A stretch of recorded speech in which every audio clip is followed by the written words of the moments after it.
How'd you like to feed this hungry crew, huh? They packed them in at the vet today. You know, last year the Owls went 7-4 after a 1-10 mark in the previous campaign. And Owls coach Jerry Byrne thinks players like quarterback Anthony Thompson can lead this bunch even higher. I think we have a chance to be a better football team than we were last year. Now, does that equate to more wins? I don't know the answer to that. It is a schedule that's probably a little tougher, a little more demanding than last year's schedule, although we do have 5 home games this year, which is really a great feeling to know that we're going to be able to be at home five times instead of only 4 times. The football team was 1-10. Last season they were 7-4, and America's most improved team. Now, the Owls are currently prepping for their season opener September 7th at Alabama. And there's still a ways to go, at least according to their head coach, Jerry Byrne. We have major concerns depth-wise, a couple of key areas. I think our defensive lines are very sound, but we're looking for backups in all 3 positions. A major concern, our kicking game. We lose Bobby Wright. The goalposts shrinking on us. It's shrinking at the wrong time for us. So we have to come out of preseason camp with a good, solid kicker. We have some major concerns with the depth of our offensive line also. We're, again, very solid up there, I believe, but we were looking for some quality backup people. And in addition to being 21 to go in the first half. Anderson with a good move on 3rd and 10 and another first down for the Nittany Lions. Richie Anderson. Eric Bellamy, the free safety, had to come up and make the tackle. That's a play that the pass sets up, and that's that sprint draw where you just kind of slide on back there, give your lineman a chance to turn them out. Everybody's thinking thinking pass. They turn them out, and it opens that big hole. You know, they used to say that it took Joe Paterno 3 hours to drive from Harrisburg to Penn State. It's only 80 miles, but they said it took him 3 hours because he'd never pass.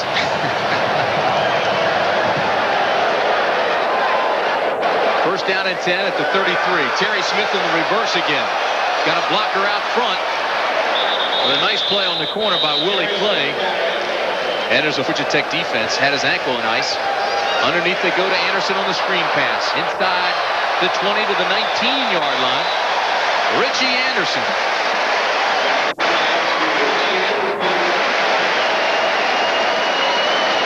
What a great... Penn State needs 9. They throw underneath to McDuffie inside the 10 to the 9. He's got the first down. O.J. McDuffie.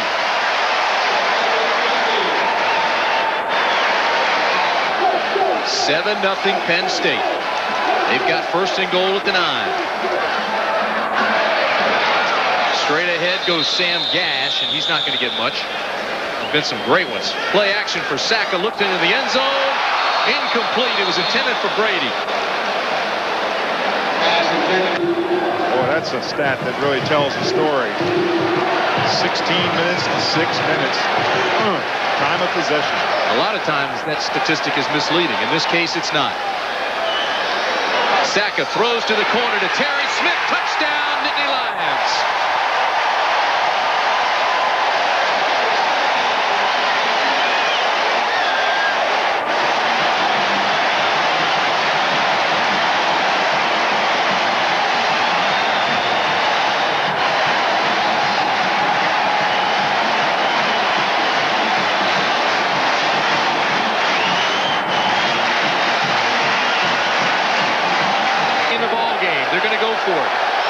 Swilling, 6'3", 228-pound senior, All-American safety. Now playing tailback. This is Swilling. He's not going to get there.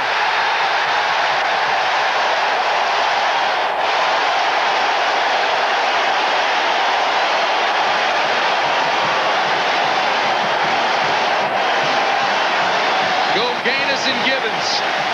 Came up and said, "How do you do, Mr. Swilling?" Let me tell you what makes this play is the force from the corner. Watch right here. Look at the force right there. Got him off his stride. There you see Gaines is in there. Boom. You just got a half a dozen. Gibbons makes that tackle also. Look how many white shirts are around him. Great reaction by Penn State. And at the 4th and 1, Ken Swilling, the safety, played tailback. Penn State, first down and 10. This is Saka. And Saka goes down. Pressure came from Brian Baxter. The nose tackle. Yards. 3rd and 13. Underneath they go. Again, the Georgia Tech defense with great pressure. and Saka has to unload it. Coleman, Rudolph, and Kimsey all came clean. There is a flag, and I think Penn State jumped over. Tioka Jackson recovered the fumble, but here's the call, and it is important. Well, I think it's almost time for a Georgia Tech break, don't you? Boy, it certainly seems like it is. They've had every penalty flag tonight has gone against them. Against the offense. Oh, and it continues. It'll be declined. The ball goes over. Now, I sure thought Penn State jumped into the neutral zone on the first snap count. Let's see if we can see that again. Watch this. Watch the jump by Penn State players. There's the emphasis. They get down now. I don't see any illegal procedure on that play. It's not right in our picture. There's the fumble. You'll see Penn State swarm on the ball. But every penalty has gone against Georgia Tech tonight. Yep. First down and 10 at the 21 for Penn State. Nittany Lions have played well. They've made their breaks. Looks like a broken play, but it's going to turn out well for Saka. Cuts inside to the 10 to the 6-yard line. I would say, yeah. Into the game comes Rick Sales and Kyle Brady, two tight ends. Approaching the 3-minute mark in the third period. It's third down and goal from the 5.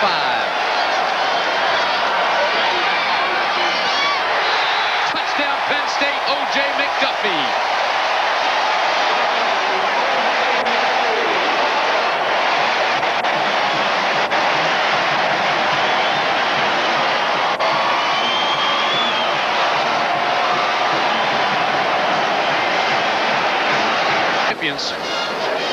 The door is slowly closing.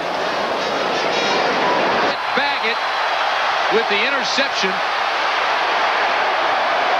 And he brings it all the way back to the 39. Boy, if Sean Jones ever made a poor decision, this was it. He was under pressure, but he just threw this one long. This was the old hope and a prayer, and it didn't come true for him. He just threw that ball up, and Baggett he was just like he was playing center field. You can see there as he was standing, as he came to the sideline, you know he's going to get a word from Bobby Ross saying, where were you throwing it? Well, Bobby Ross immediately went to Tim Johnson and had some words with him. Oh, again, watch the pressure that Jones is under as he comes out here. There's the pressure in his face, and he just throws it long, and there's no one around it except Baggett. Saka tries to return the favor, goes to O.J. McDuffie. Oh, did he get it? Yes!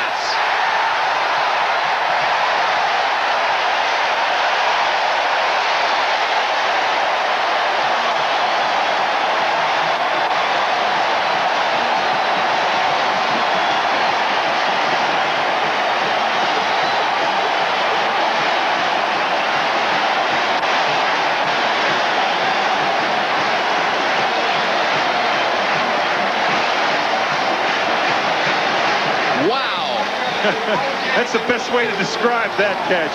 Wow. You talk about concentration. That is an example of concentration that will not be matched this year. That's talent.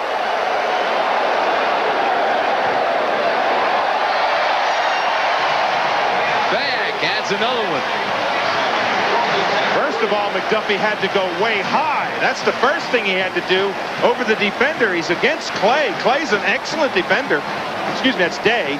There, he had to go high. Now watch the concentration. Bobbles the ball, looks back, continues concentration, catches it with his hand, pulls it in.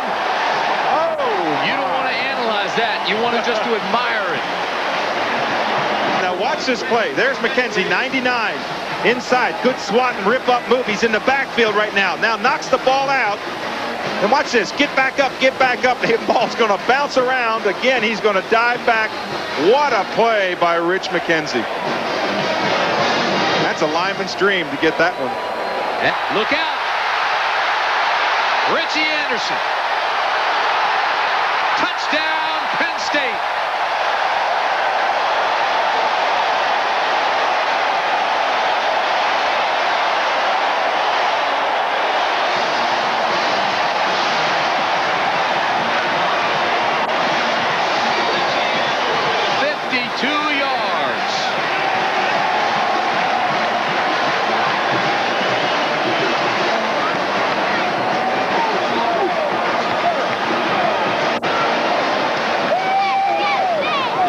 folks. The floodgates are wide open. Oh, boy, they are. You think Joe Paterno doesn't have some talent?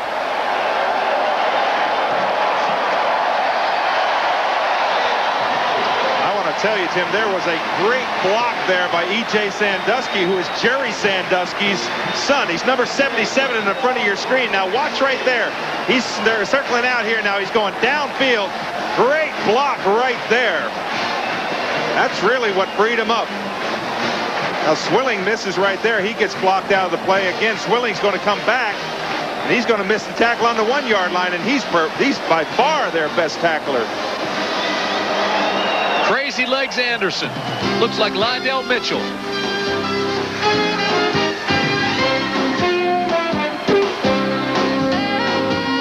O.J. McDuffie. Of course, those 4 turnovers. Those turnovers turned into 21 points for Penn State. For Georgia Tech, you mentioned it earlier, 9 dropped passes. That's really saying a mouthful by saying this may be the best defensive unit. First down at the 12. Again, they run the quick draw to Jones to Lincoln. Schedule is murder. We just touched on that. Georgia Tech tonight, they play Notre Dame, Miami, BYU, Southern Cal. There are some former and future champions on that. Here's Jones throwing to the flat. Look out. I mean to tell you, Graham had his eyes on that football and about 99 yards of wide open spaces in front of him. That's serious. 4th down and 2 at the 5. Jones to the flats. It'll be close. I don't think he made it. David Hendricks, the ball carrier, was tripped up, and I think he's about a foot shy. He'll be close. Darren Perry tripped him up. Nope, he didn't make it.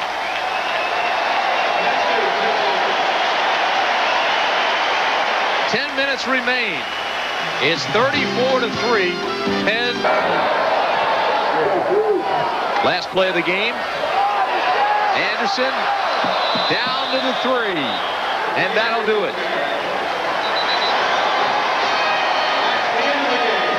The 9th annual Kickoff Classic has ended, and Penn State has been demonstrative.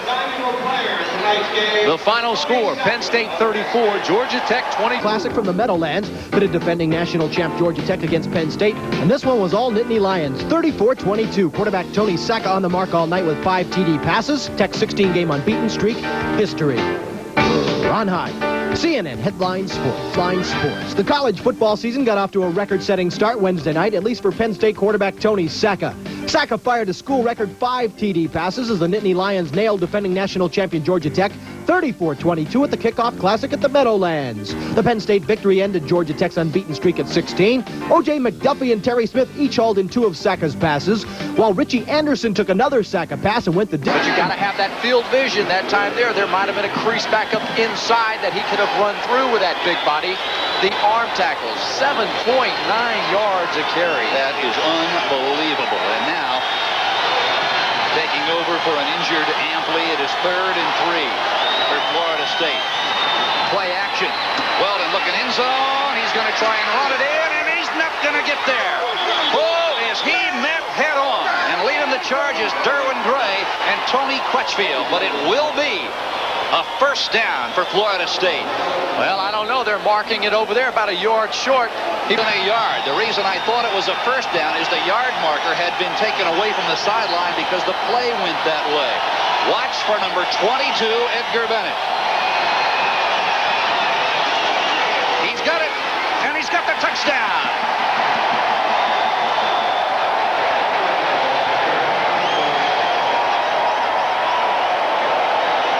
One sophomore out of Salt Lake City. He comes to the near side.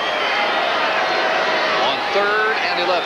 Doman is in motion. Detmer looking right to the short side of the field. Eludes one would-be tackler coming to the near side. Detmer unloads and throws it away. He had Doman wide open at the 40, and they're coming. Edgar Bennett simply ran by everybody who was on the way to the Florida State backfield. Lead among the nation's prep prospects back in 1989. Bobby Bowden said 1990 was a rebuilding year for them. 10-2. How many head coaches do you know that would like to be 10-2 and rebuild every year? They don't rebuild at Florida State, Miami, or Florida. They simply reload. Well, looks for the right side, comes back to the near side. Pass intended for Kez McCorvey. Wings, that's how close they were. First and 10, Brigham Young. Eric Grage. He has got the ball out across the 23 near the 24.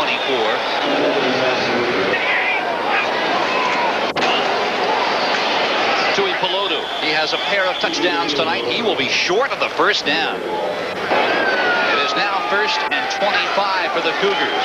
And Detmer wants to pull the trigger again as he looks downfield. It is in and out of the hands of a Seminole 3. Dive for it. None can come up with it.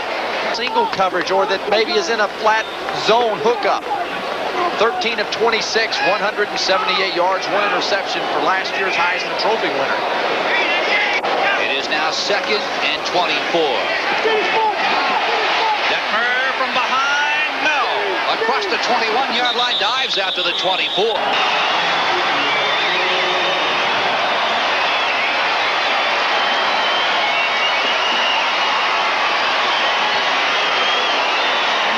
Looks like there was blown coverage in the Florida State secondary. He released Grage thinking that the free safety Fowler was going to be over there to take him. Buckley just didn't know who was behind him. You know, you get a little lackadaisical in the secondary when you're up 44-14, and that's what happens to you.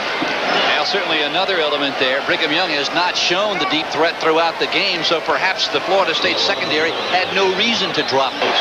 It is caught out of the backfield, Eric Mortensen. And he is taken out at about the 6-yard line by Terrell Buckley. Hands, you cannot use your body there. Outstanding job by Eric Mortensen of watching that ball in. Ty Detmer, 223 passing yards tonight. He is on the verge of having his 24 games of 300-plus yardage through the airwaves eclipsed. Detmer throws it up for grabs. Touchdown! Hughes, the split end junior out of Mesquite, Nevada. I didn't think that ball was ever coming down. Neither did Eric Hughes, and he knew there were some beads coming on him. Look at Detmer by just enough time, throws the football up to get it over those pass rushers so that he can get it into the end zone, and Eric Hughes. An outstanding job also of knowing where his receivers are. He's got a lot of pressure coming at him. The ball goes up. We talked about his size. He made up for it there, or lack of size. Kaufman for BYU, 28. Get down. That's it. The second annual Disneyland Pigskin Classic is in the record book. Top-ranked Florida State. They flexed early. They flexed often as they demolish the Cougars of Brigham Young, 44. Number 1 ranking by beating 19th-ranked BYU handedly. Casey Weldon tossed a pair of TD passes, and Edgar Bennett ran for a pair in the 44-28 final. Situation where he could use it as a positive learning experience. And they're still in the game, by the way. Anthony Brenner has everybody off left side. And there it is. East Carolina comes up with it. Clayton Driver.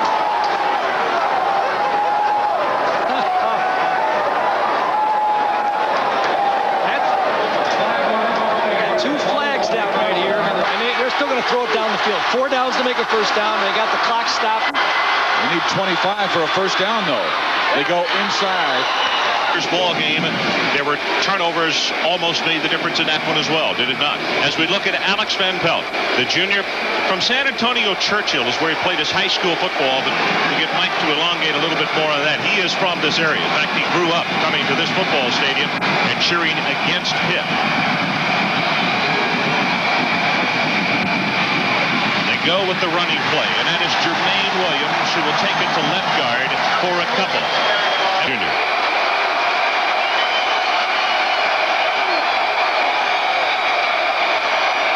Van Pelt with his first throw of the night throws it incomplete. It's Eric Seaman, the senior out of Glens. 2 wide receivers and 1 setback. Jermaine Williams.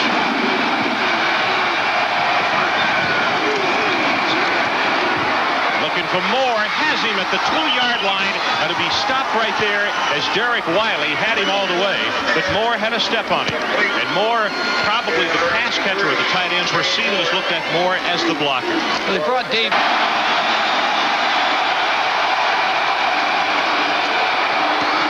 In at the 1-yard line, and Glenn DeVoe will not get into the end zone. Pitt is saying touchdown. The officials do not agree. That's Steve Hutchino.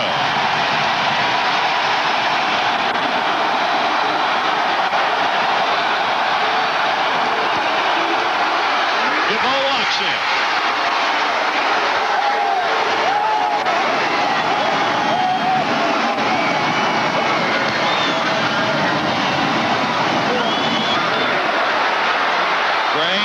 The grasp, and he will go down. It's Ricardo McDonald. Oh my goodness, what a huge play. All the way back to the 20-yard line. 1 of 1 tonight. Hit his first attempt in the 91 season. Little better angle this time. Is he long enough? Yes, but off to the right and no good. Some purposes won it in week 1 last year against Miami in the first game. Well, maybe, just maybe, David Klingler has done the same. Look at the numbers against Louisiana Tech. 36 for 57, 510 yards, 9 touchdowns. That's just the beginning. Take a look at the rest of the story on Klingler. 6 touchdown passes in the second quarter. I believe my partner Lee Corso said earlier today on College Game Day he'd have 6 by the third quarter. He got 6 in 1 quarter alone.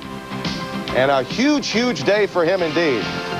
David Klingler well on his way, and you can say, well, John Jenkins running it up again. It's just a number story against Louisiana Tech, yet David Klingler is for real. He's a great quarterback, and John Jenkins, a coach, told me he'd be the greatest quarterback in run and shoot because he's the first quarterback he hasn't had to convert from another kind of offense. Where was a running quarterback? Klingler will break every passing record in the history of the NCAA unless he gets hurt, and he won't get hurt because he's big and strong. Remember, you said today, the nation's number 3 ranked Canes trying to change their image, but at the same time win by large margins. Jack Crow, a long day again for him, a beleaguered coach in Arkansas. And here goes Gina Torretta. Gina Torretta faked to the inside. His Horace Coleman. Copeland right down the sideline. He goes 99 yards a touch. What I like about Coleman, look at that. Black shoes and black socks. The new image at Miami. Meanwhile, big day for Stephen McGuire again. They got it done on the ground and in the air. Torretta, 17 of 33, 297 yards, couple of touchdowns. They were roasting some hog, but it wasn't in Fayetteville. It was in Little Rock today, and the Hogs, of course, headed to the SEC. It will be a tough year on Jack Crow, and, of course, they have 1 year remaining not in the SEC. They'll go into that league next year. Georgia Southern taking on Auburn. Speaking of your for 91. Look at John McAvoy looking patriotic. And in the second quarter, Camino Bell looks a little more than patriotic. Look at these moves by Camino. He will go all the way for a touchdown, 55 yards, 24-10 Illini. Second half, East Carolina coming back. Quarterback Jeff Blake will find Deion Johnson. It's 38-24 at this point with under 2 minutes to play. And Johnson hooks it to the sidelines, and he will go all the way for the touchdown. It's 38-31. Got to go on sides. Only 1 timeout remaining for East Carolina, the way they would have normally used it. There is another Browning Nagel on the horizon. He's Jeff Brom. And look at him. Dance and prance and find Darrell Boykin. 36 yards the strike. Louisville, though, would be in trouble late in this game. Come away with a 24-14 win. They may have been ever. Big East game. And Coach Coughlin comes away a loser in his debut with BC, 20-13. Air Force. Jermaine Williams stays on his feet across the 45 to the 46. Mike Collins.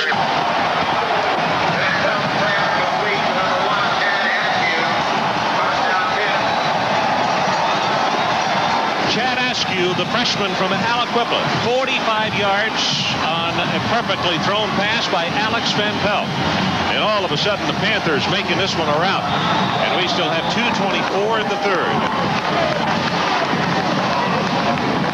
This is what a lot of coaches call the bend-in route.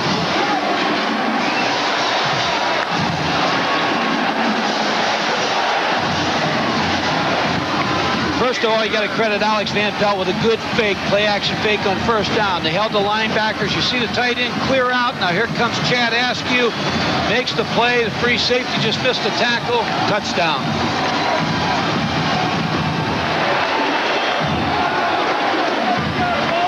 Max Van Pelt, the junior who was born and raised up here in West Virginia, but played his high school football down at San Antonio Churchill High School, with that reaction, and understandably why.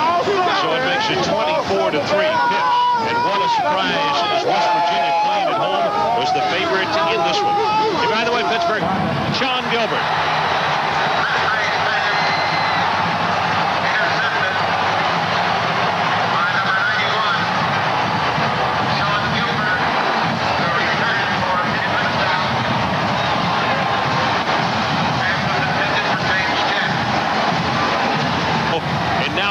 Great going back to pass. Look at Jeter coming in for the screen, but Sean Gilbert's sitting right there. Now look at how well he runs.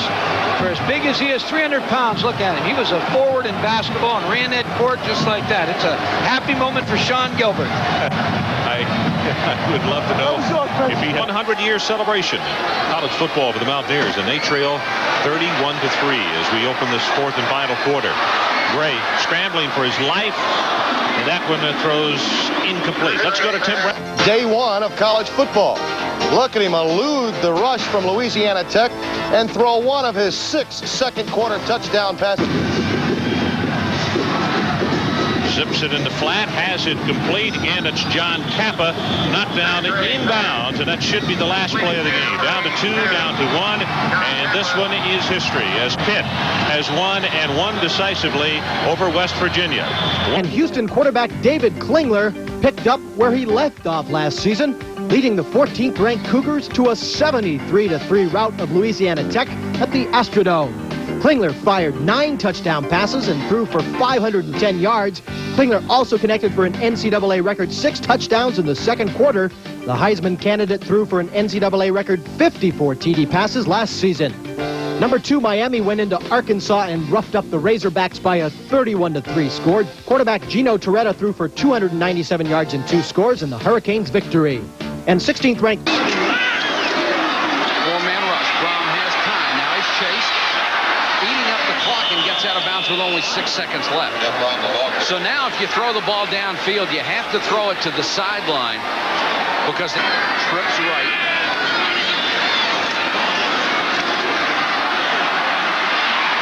And Brown will try to run for it. And they stop him at the 35, and that will end the half. 14-3, Louisville trailing. These something special. Big play for Tennessee and a first down at their own 35. Hayden on the draw. Good-looking freshman running back out to the 47-yard line.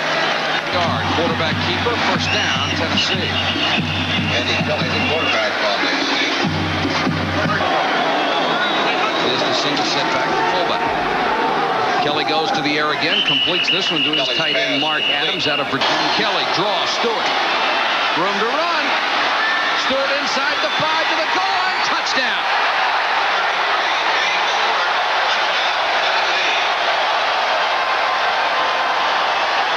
Freshman James Stewart from Morristown, Tennessee. Chapman to kick to Ray Buchanan waiting at the goal line. And Chapman crushes another one. This one out of the end zone, hit the goal post. Let's check in right now. 39-year-old kicker makes us all feel good, and the 34-year-old punter, Temple, he should feel pretty good now. Well, tough spot here for the Cardinals. They have to start from their own 27 to go third quarter. They're down 21-3. And Jeff Brom needs to make something happen with the passing game. Play action. Nice move to get away from the pressure. Brom. First down at the 30 to the 31-yard line. Down to the sideline. Brom dumps it over the middle. His receiver fell down. Dawkins stumbled. Success against Alabama. Third and 10. Brom under pressure again. Trying to scramble to buy some time. Throws complete. And this time, the big tight end Gonzalez did hold on to it. A gain of 18. And Brom, 3rd and 5. No huddle offense by the Cardinals.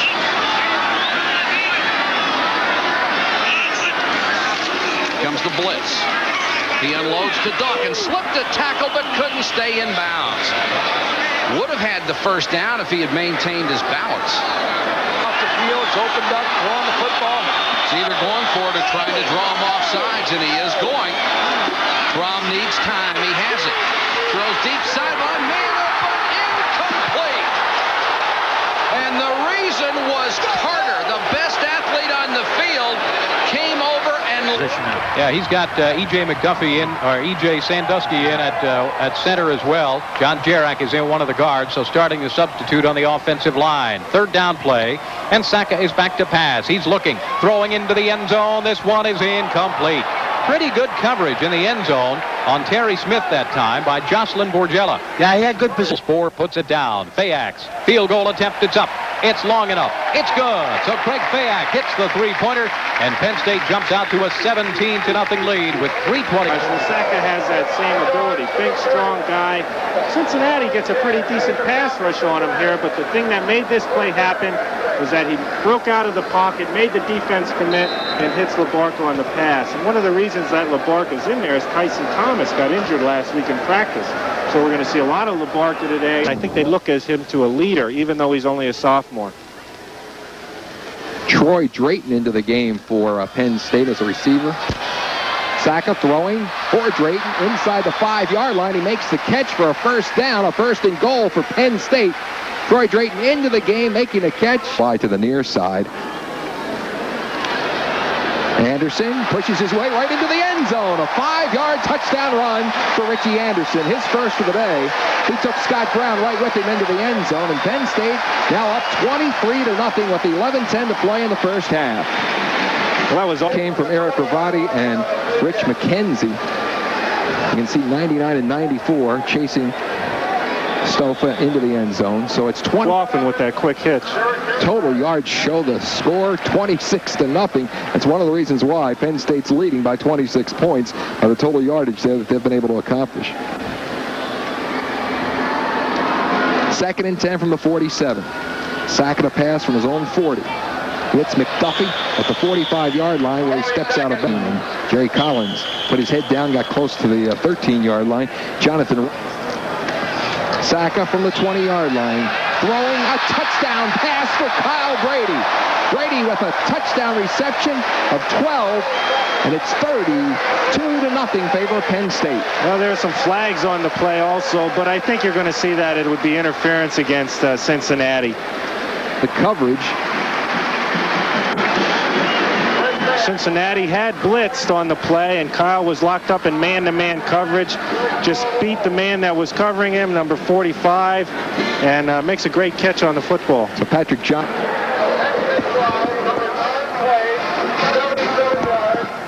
Team speed. So the way that you attack a defense like that is to run straight at it. 3rd and 13. Cincinnati. Anderson throwing.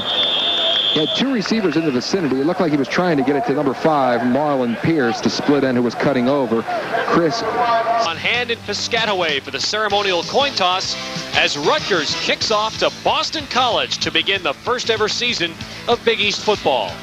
Todd, this was a game that presented early opportunities for both teams. It was a little bit sloppy. The ball was on the ground quite a bit. Rutgers capitalized early as Bill Bailey scored the first ever Big East touchdown on a 1-yard run after a good drive by the Scarlet Knights, much to the delight of new Rutgers head coach Doug Graber. Doug Graber hoping to rebuild Rutgers football and has a great quarterback to work with. Tom Tarver, outstanding opening game. 21 for 30, 275 yards. Here he hooks up with Chris Brantley for a 42-yard score. Rutgers outgained Boston College nearly 2-1, winning 20-13. The Miami Hurricanes open their season in Little draw play up the middle. Bounces off a couple tackles, makes a nice cut right there. Great job by his wide receiver. He ought to go shake hands with Rick Rosa, because he made that play happen by coming in and blocking that defensive back.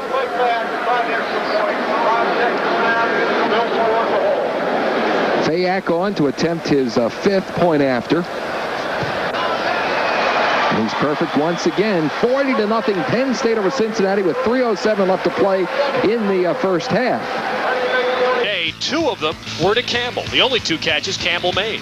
Also in this game, Fuhrer broke a career touchdown passing mark held by Don Strock of the Miami Dolphins. And Hokies coach Frank Beamer beams after his first Big East victory, 41-12 over James Madison. Virginia. Teams that were a little bit undersized, a little bit underdog, so he's used to pulling out all the stops and having this type of varied offense. And now when he's got the studs and the players in his favor, that's why he can win all these football games. And that big offensive line. 4th down and 1. 7th play of the drive. Rodgers first down. Oh, man, look at this. Matt Rodgers all the way to the 5-yard line. I don't think I'd be too worried. Well, they'll try it on 3rd and goal. Here's the option. And Rodgers will keep it. He muscles his way near the goal line. And let's see if the Hawkeye crowd yells go. On 7:05 to play, 2nd quarter, Iowa dominating the visiting Rainbows. Now, here they're bringing in the big fellas on that front line, but they also will remain with the stand-up tight end on 4th and goal.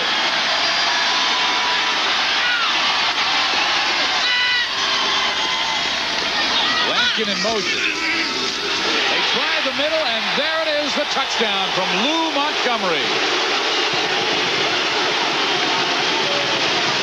End of the ball game, Brent, and if they could start out successful, boy, what a lift. They are a 4-touchdown underdog here this afternoon. Penalty marker down. Passes intercepted by Doughton at the 5-yard line is where he picked it off. But there is a penalty marker down as Doughton breaks free. Doughton down at the 42. Glenn now 2nd and inches for the Wolverines, who got a wake-up call a short time ago. Howard's on a cutback for the first down. First quarter, Gerbeck the quarterback. Off a fake to Powers. Gerbeck throws complete to Howard. And Howard is out of bounds inside the 25-yard line. Dickett.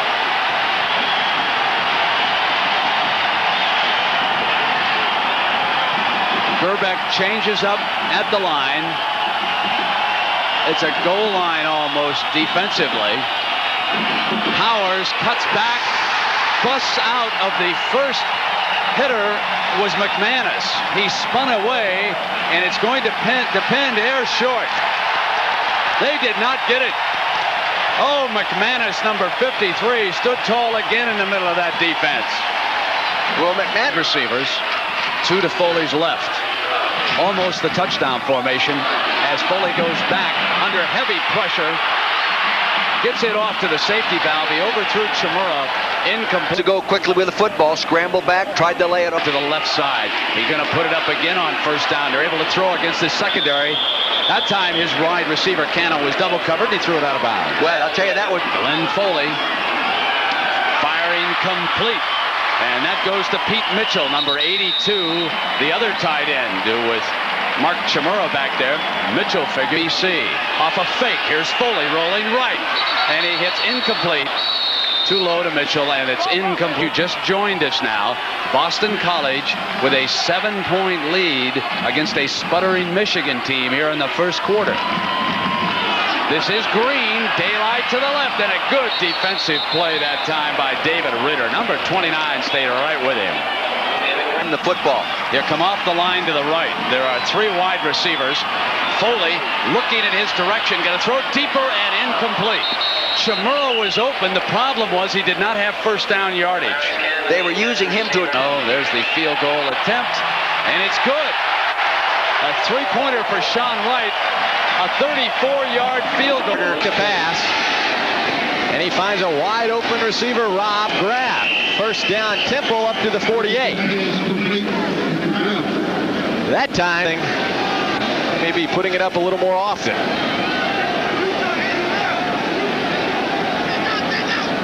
Richardson taking his time. Back to pass, incomplete. He was hoping he'd trip him up. He did. Richardson back to pass. Uh-oh, there's the screen, and oh, brother. pass, Sam Jenkins, incomplete. 3rd down and 8. We're under 7 minutes to play in the second quarter. Alabama ahead 20-0. Martin Houston off the left side. Gets wrapped up to Trey Johnson's face, but 314 pounds, you got to carry the baggage somewhere. Conrad Swanson carries it up to the 3. Robert Stewart. Okay. Anthony Richardson. 3rd and goal. McNair. Incomplete in the end zone. Richardson threw it too hard. Ryan Garvin couldn't handle it. Looked like he had a man back in the back of the end zone. Just threw it a little bit behind him. Antonio Langham was back there covering for Alabama. He'll try to get him on the board. He wears number 10, 5'11", 180-pound junior from South Dakota. And the junior from Dakota makes it 20-3. Temple on the... Standing out near midfield. Boston College. Ooh, nice punt. Should have good field position, though, at the 49, 45. Down at the 40-yard line. It'll be first down for the Eagles. They trail it by 4. That's the time to...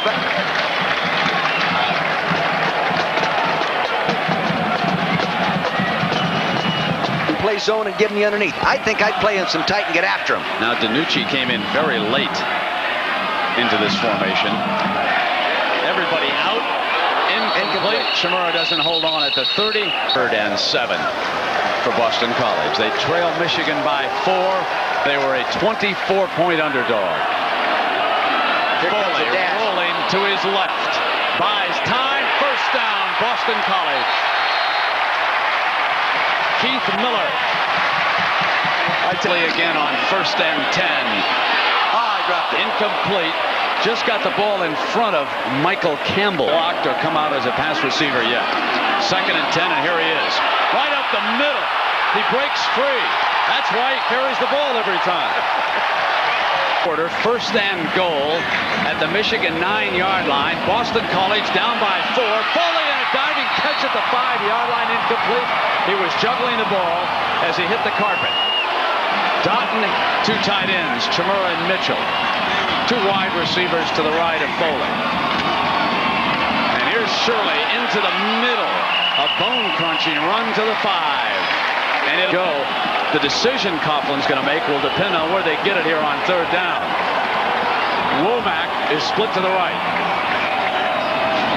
They're going to throw on 3rd and goal over the middle, incomplete. Well covered, that 22-yard field goal attempt. And Boston College pulls to within a point.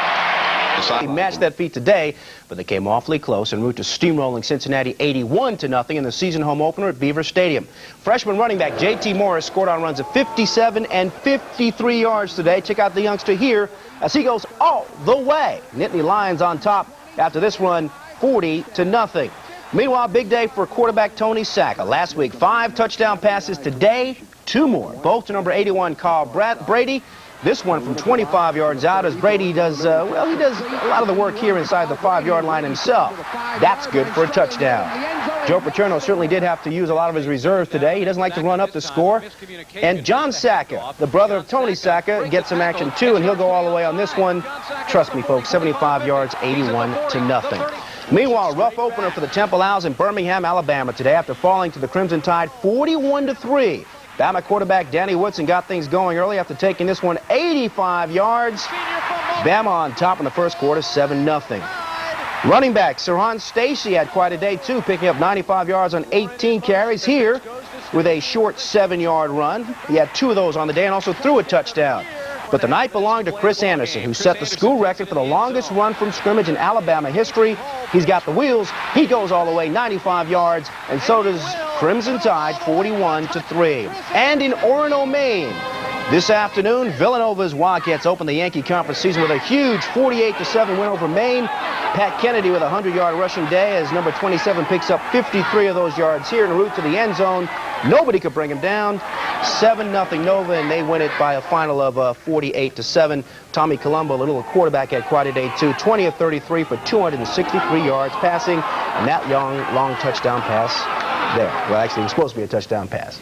Okay, thanks, Phil. Well, a display at this hour is 72 degrees. Some clouds, pleasant tonight, 56 the low in the suburbs, 64 in Center City. We could have some patchy fog toward dawn. Then tomorrow, another nice sunny day with a high of 86 degrees, and that same forecast. The San Jose State Spartans. We'll be right back on Sports Channel. Warned the Nittany Lions of Penn State they'd do worse than that to Cincinnati. Sam Gash goes in from 4 yards away, untouched. Penn State plays everybody. John, not Tony Sacca, gets away from 1, 2, 3, 4, 5 defenders and takes off 75 yards through the pathetic Cincinnati resistance. John is the 4th quarterback of the day. Why 4 QBs? It's a mismatch. The final, Penn State 81, Cincinnati 0. This was the first game since the latest expansion of Beaver Stadium.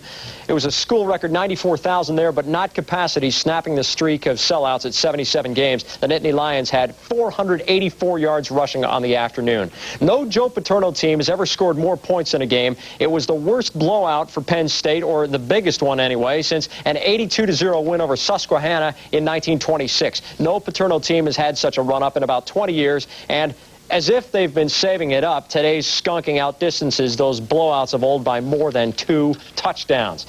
Indiana at number 7, Notre Dame. Fire under his team because BC had Michigan down. Quarterback Glenn Foley throws for 280 yards. Keith Miller is wide open. It's 10-7 BC at the half.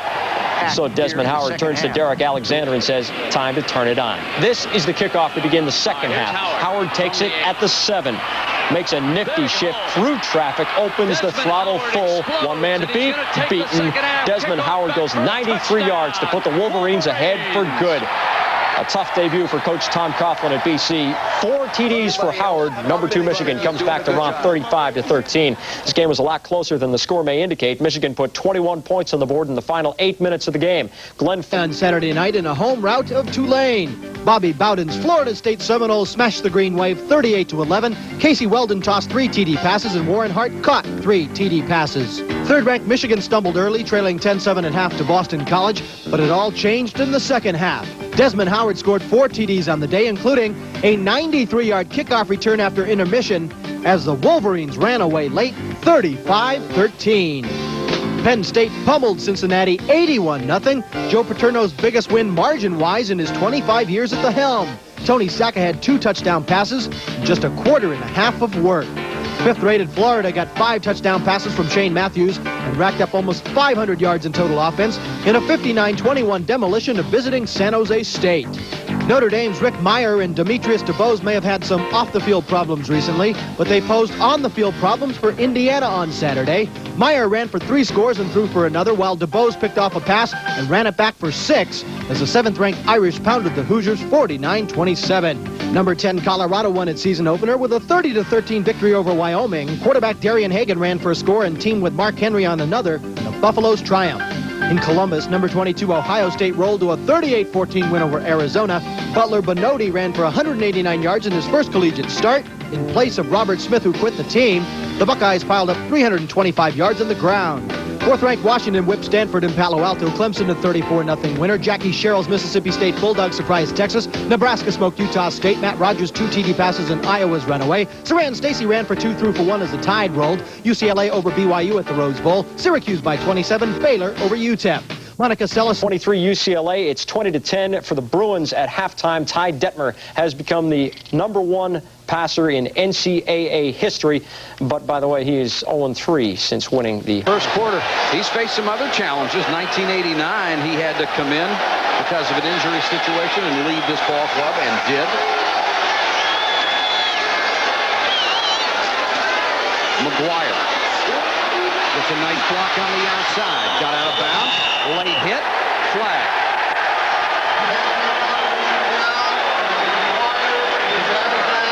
Now to get something started, they've really been shut down.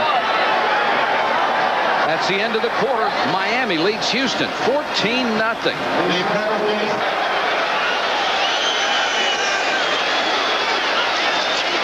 Toretta to Patton, a little swing. Avoided 1 tackle, gets down to the 34-yard line. James Bevel, the senior, and 10 now. Trips left for Toretta.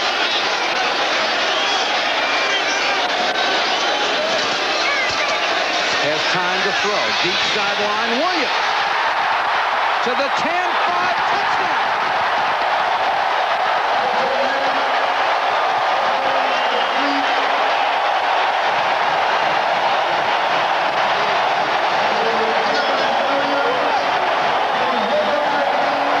Kevin Williams beat Steve Harris. He is the fastest player on the team. Good block by Martin Patton. Here, watch Gino Torretta put it up. He's just got a corner route. Just a well-thrown football to Kevin Williams for a touchdown. He asked you, not me. When they get behind, whether they're home or not, they're going to get things thrown at them. Klingler from the 22 finally has a little time to throw and throws off the hands of a diving Verlin Brown. The trap, nice play action by Klingler, buys time, throws. Catch or not outside the 10, it is not. Stop it if we run it right, but a four-man rush can sure do the job. Well, that's what Texas did when they beat them. They had a good four-man rush. 3rd and a yard. They'll throw the quick pass to Gilbert. Excellent speed. He'll get the first down, lost it out of bounds, but they'll mark it at the 31, and it will be. If the catch has been only for 16 yards, and there are the stats, -1 rushing. But it is a first down here for Houston. 5:43 to go in the half. Guy slips one tackle. Armstead makes the short tackle at the 28. 1st and goal. And the Houston offense cannot hear. Guy. Not a chance. Kevin ran the play action pass. Figured he might go for David Klingler. 2nd and goal from the 7. Gilbert couldn't hold it.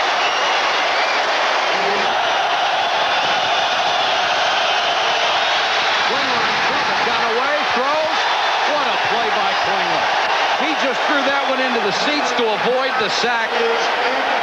Outstanding kicker from 25 yards. He's an excellent short field goal kicker. Got that one inside the near post, and Houston gets on the board with 3:53 to go. First half. Mike, I raise and kick it out of there, but he came out throwing. Gino Torretta has waited his turn. He was recruited here by Gary Stevens, the former quarterback coach who coaches for the Miami Dolphins. An excellent coach, and he told him, he said, "You have to wait your turn." Keep an eye on Martin Patton, number 32. They like to get him the ball when he comes in the lineup. Torretta instead goes to Williams. Can't hold it. In front of best crew of receivers it's ever been at Miami. That's saying a mouthful. Here comes the blitz. Torretta has time to unload, and Williams at the sideline made the catch. What a throw by Torretta. Touchdown Miami.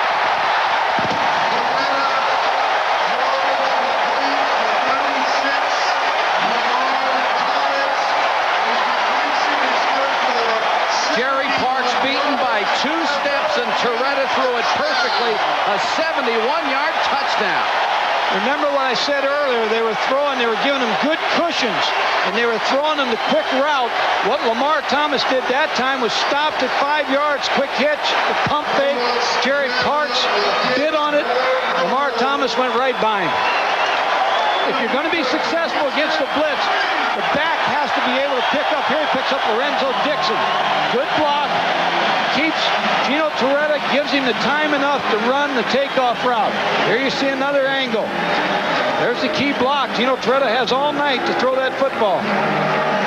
Boy, if you're going to play in a one-back offense, that one back has to be able to pick up passes with just 3 interceptions.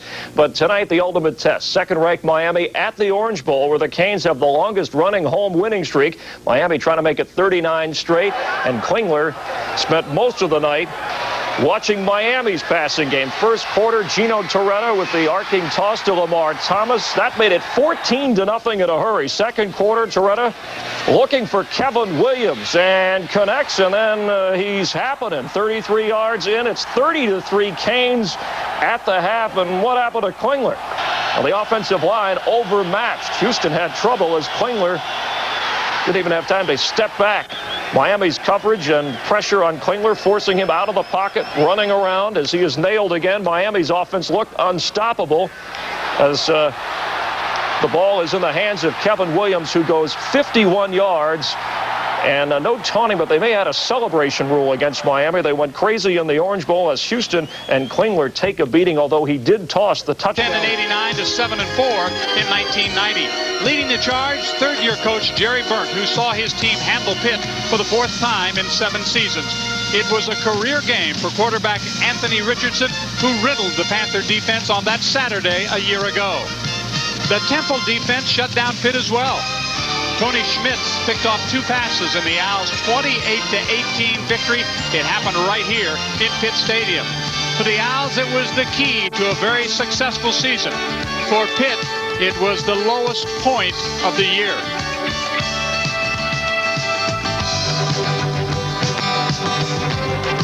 But the Panthers are on the prowl this season, trying to rebound from that disaster of going 3-7-1 last year.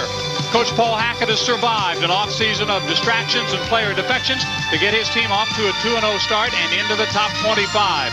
The key offensively is junior quarterback Alex Van Pelt, who's showing the maturity needed to make the Panthers' offense roll.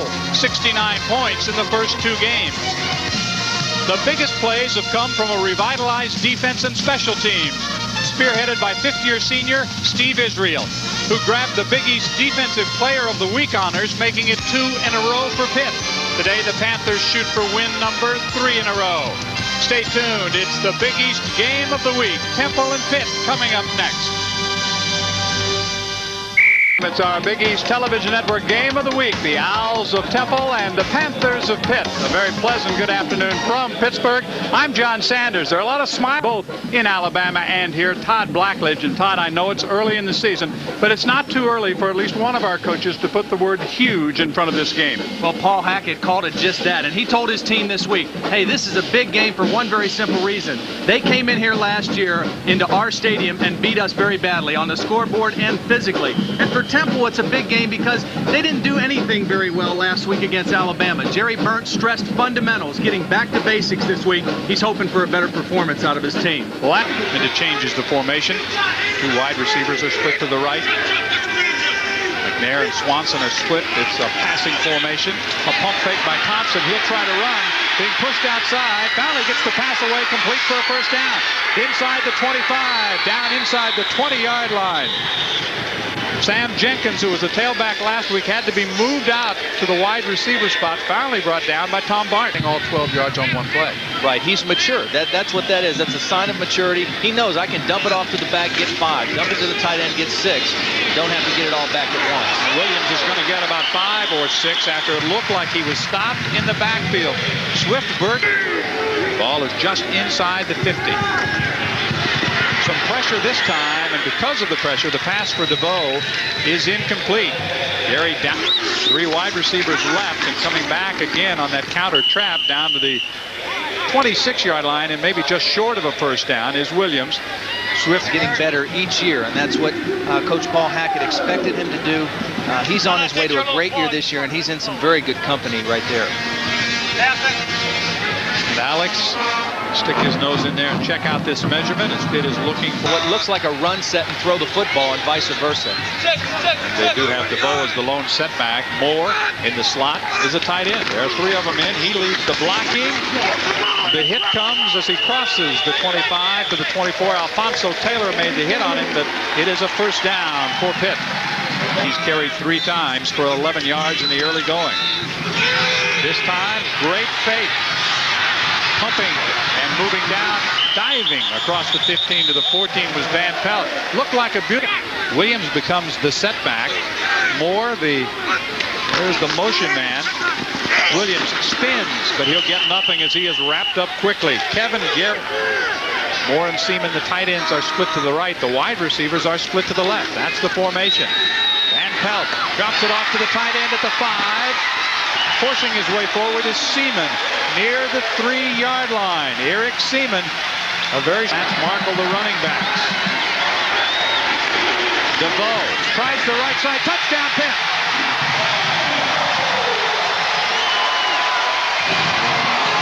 DeVoe takes it into the end zone, and the Panthers break the ice, scoring first.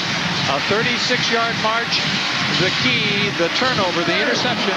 In between possessions, he makes them all run to the point of the tackle, and they're starting to get used to his system, get used to what he wants. He's got to be happy with what he's seen in the first half today. Final 30 seconds of the opening half. Thompson with some time, and a man open and overthrown. Downfield since last year. And Tinker changed his mind, and he's back and on the field. Thompson stands in for a while. Now he's going to run. At the 50. Down at the 47 in the arms of Williams. Charles Williams, the sophomore from Philadelphia, makes the tackle on Thompson with 8. Cabrera and McNair, the running backs are split. Dump it short. Cabrera makes the catch. Down he goes at the 35 on what is the final play of the Warriors. Split to that right side. Martin, the lone running back, and Martin has the football. Just inside the 5-yard line before he swarmed 3 wide receivers in this formation. DeVoe is the lone setback on 3rd down. Van Pelt looks, throws, incomplete at about the 2-yard line. Darrell, he attempts his second field goal of the afternoon, and he just sneaks it inside. Far, the offensive line has come together very nicely in 3 ball games. Van Pelt sets, looks, runs away from pressure. The catch is made at the 42-yard line. Leaping up was Junior Green with his first grab of the afternoon. Green makes the catch for the touchdown. Dietrich Gels, 46 yards, and the Panthers strike deep.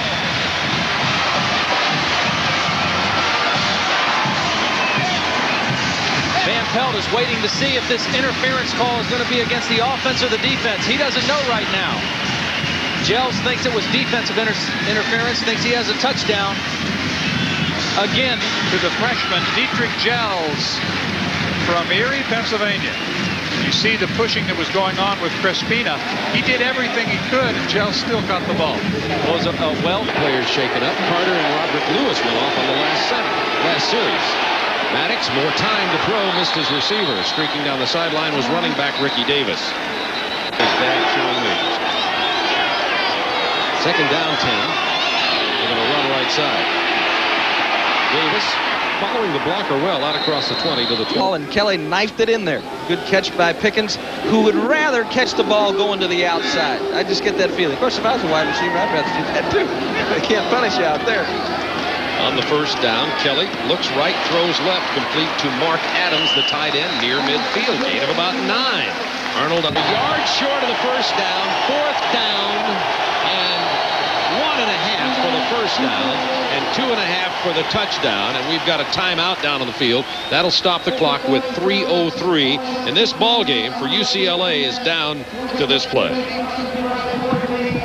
Down and 1.5 yards for the 1st down. 3.5 for the touchdown for the Bruins of UCLA. They came with an option against BYU, but they're certainly not in that formation now. Maddox, tremendous pressure, got it away. Almost, but not quite. Intended for Paul Richardson. Corners. You see LaChapelle, and if you're the team, if you're Louisville, Ohio State, they're into the 20-yard line. This is a situation where they're going to come with the blitz. Scoreboard clock on the other side of the field is broken. That's one reason we can't give you that corner score. They broke it and they said turn it off. A minute 33. Now it's down to a minute 24. Watch looking, throwing towards the corner. Fired away. Beautifully done. Was that Turner again? Yes, it was. The true freshman. Minute 15.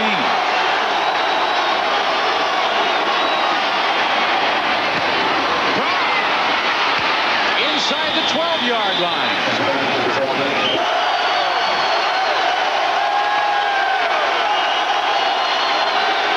Dawkins. No. They tried this. I think he's going to have to throw the football.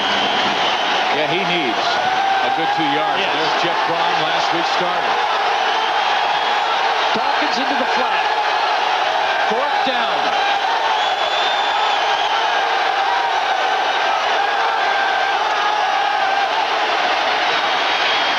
Gets it in the end zone for Ballin. He can't reach it, and Ohio State takes over.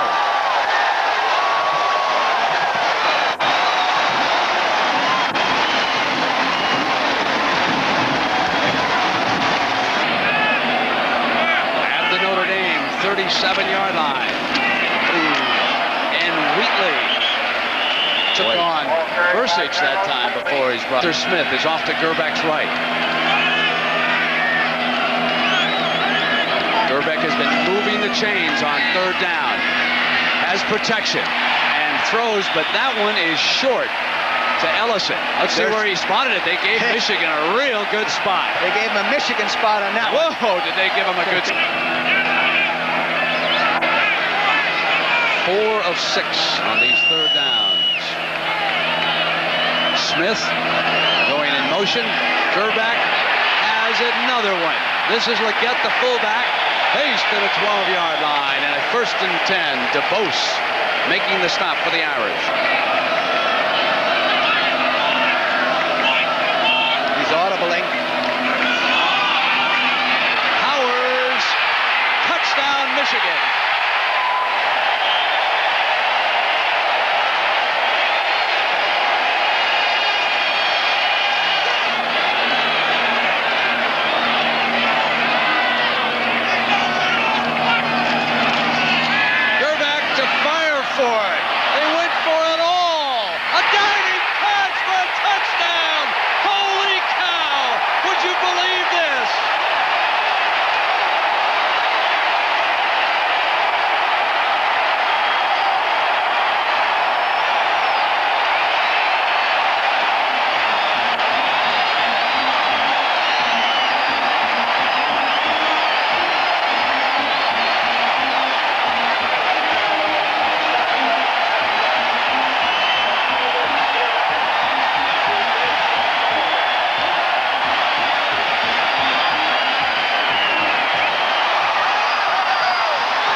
All right, he steps up, he lets it go, and fortunately, as he recocked the arm, now he lays it to the right guy, the Heisman Trophy candidate, Desmond Howard. Excuse me, Bo. Holy mackerel. Coach.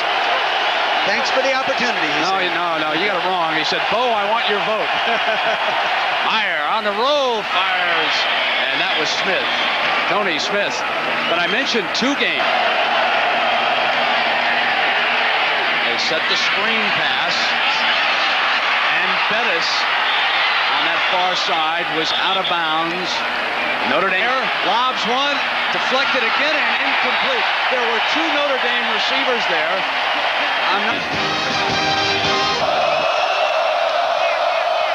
Smith in motion. Barber almost jumped offside. Saka's pass is away, caught by Smith. He's got a lot of green. The ball. Lions recover it at the 39. And look who recovers it. Tony Saka, the quarterback, running downfield, actually recovers the ball.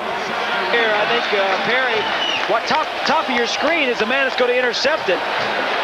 Ruben, number 39, came into the ball game with 2 interceptions. This is his 3rd one, and he is the backup safety.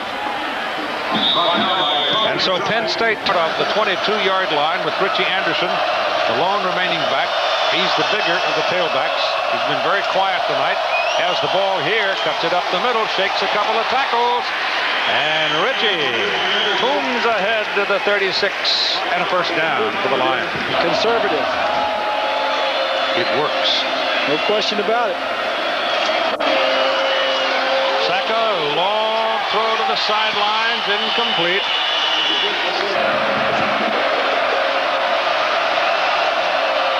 Tony checks off, back, gets it off underneath, good pass, good catch by Smith. And it's on the Trojan side to the USC 48-yard line and another. And so that means Matt Nardolillo will go in, a senior out of Randolph, New Jersey, and take at least 1 snap. A comfortable place to come in. It's 3rd down and 10. They chase him out of the pocket, and he takes off, and they get him. 2nd down and 10.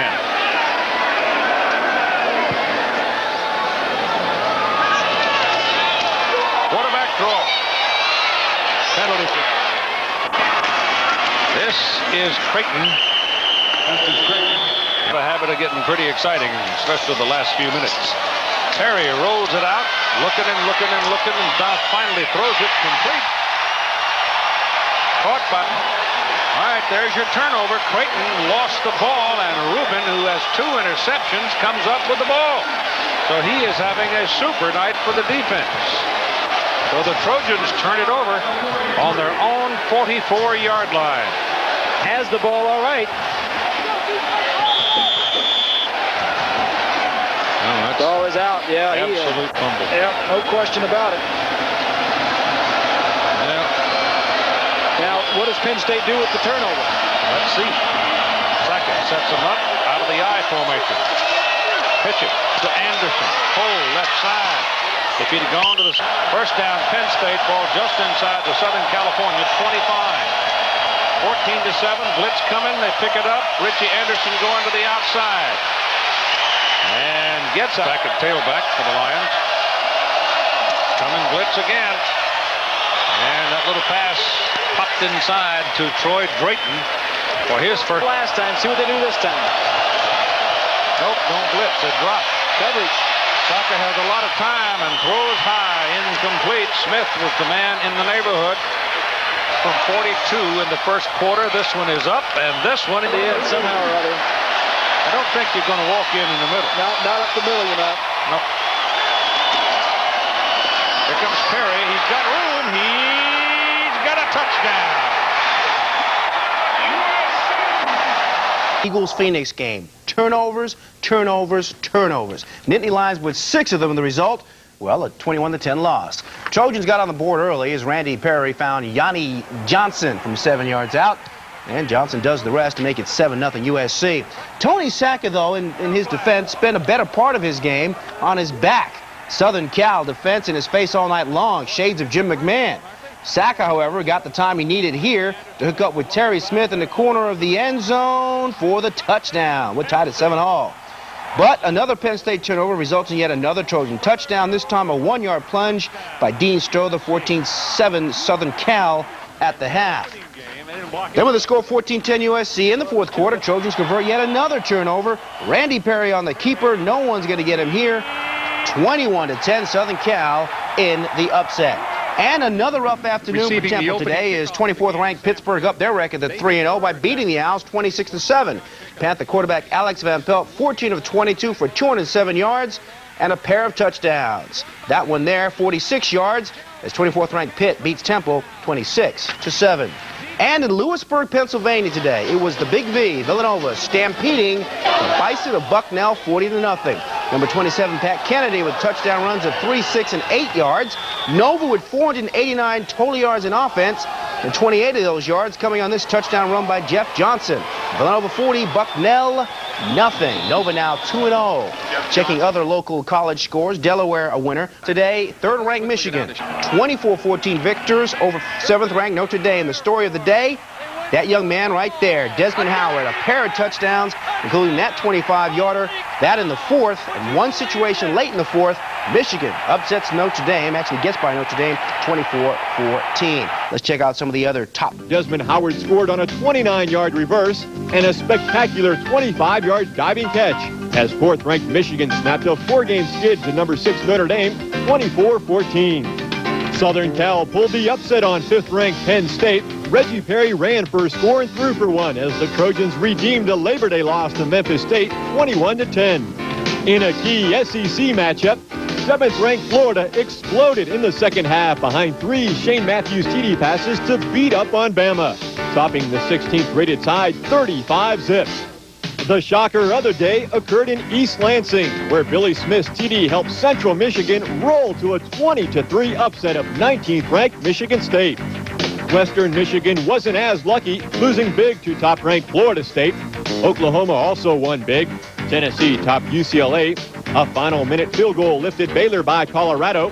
Nebraska rolled. Iowa made it 9 in a row over Iowa State. Auburn took care of Ole Miss. Ohio State held on to beat Louisville. Texas A&M trounced LSU. Georgia Tech took care of Boston College. The Orangemen put the squeeze on Maryland. And Pitt scored 20 on turnovers to top Temple. Thursday night, Georgia Tech got by Virginia 24-21 in a mistake-filled game. The Yellow Jackets struck on their first offensive play of the game, a 76-yard TD pass from Sean Jones to Greg Lester. But the Cavs rallied to tie it late before Scott Sisson won it with a 32-yard field goal as time ran out. As it was an 18-yard play, gets Rutgers some field position from their 35 against that bare front. It's off the hands of Garantano. Ball's coming. He's blitzing, covering a man. He looks up, and the ball comes right to him. And so Rick Meyer didn't account for a man standing right in front of him, attempting to rush the passer. So Buller, the man on the spot for the Spartans, who take over at the Notre Dame 47. That's 2 early interceptions in 2 games. That hurts. They give us to Tico Duckett as we see his high knee style for the first time, and a gain of about 4. Michigan State Come in and make one. And then, which kicker do we use? The guy who made the extra point or the guy who missed the field goal? 3 wide receivers. Tarver on first down, hands the ball off, and Moore has a good game. And Antoine. Clock with 21 seconds, chance to call their play. 2nd down and 10.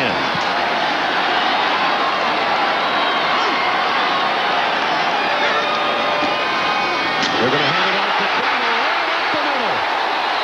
To the 3, Kelvin Knight with the stop. Clock ticking. 13-12 and counting. Tennessee has a timeout remaining if they need to use it. Clock down to 10 and gets stopped. They set the stick.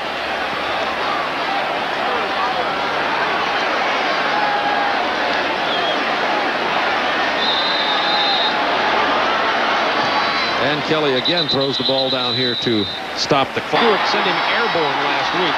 He's the single setback. That's Pickens in the flat. Kelly rolling, looking. To Corey Fleming. Pickens went to the flat as Tim predicted. So did all of the Bulldog defenders. And they left Corey Fleming alone. And that's the first touchdown of the year given up by the Bulldogs. Offensive line. From the 46, the give is to the backup tailback, Sebastian Small, number 44 from Fayetteville, North Carolina. Defensive lineman, much lighter, began to get knocked off the ball. Wide open is Hawkins, and he has a first down at the Irish 24-yard line. Tom Carter. First time Duckett in motion, and Johnson on the roll. Incomplete. Intended for Duckett, a tough ball to catch, and that forces Perlis's hand as he sent in the field goal unit. Now that earned out of the punter Butlin's hole. On its way, and it's good. After he sits out this season. Now, Tom Tarver at 40% today, Todd, but for his Rutgers career has been much closer to 60%. Yeah, he's a very accurate passer, and he doesn't do a lot of things to hurt himself or hurt this football team, but they were fooled in that first half by some of the defensive schemes that Northwestern was using. They gave him some different coverages. They blitzed him more than I think that they were prepared to get from Northwestern, and he had to throw the football away. T.K. Dorsey, Antoine Moore in the backfield, and Tarver gives it to Moore. And Moore runs out across the 30, a good first down game. He has not seen action. Sideline with an ankle problem. 2nd down and 2. And Moore gets it again. This time Ostrowski stands him up in the middle. The Rutgers now 3rd and short, and they put it up. And Tarver throws it out to Brantley, and Brantley trying to cut back and get the first down. Oh, look at this run by Brantley. And cut off that blitz if you see him coming. 2nd and 8, Antoine Moore back now for Rutgers. And here's a quick out to Brantley. Oh, Brantley got a good block. And then covered up by Northwestern. Dorsey. Nice block coming out there on the quick screen. There's another key 3rd down play, and that's a poorly thrown ball, incomplete. Naples, Florida. He's 0 for 1 in field goals this year. And they run a fake with Garantano. Garantano running, and he got the first down. He got it by maybe a foot. Unloaded Rutgers gets him a first down, and now Moore goes to work. Antoine Moore! And he's in for the Rutgers touchdown.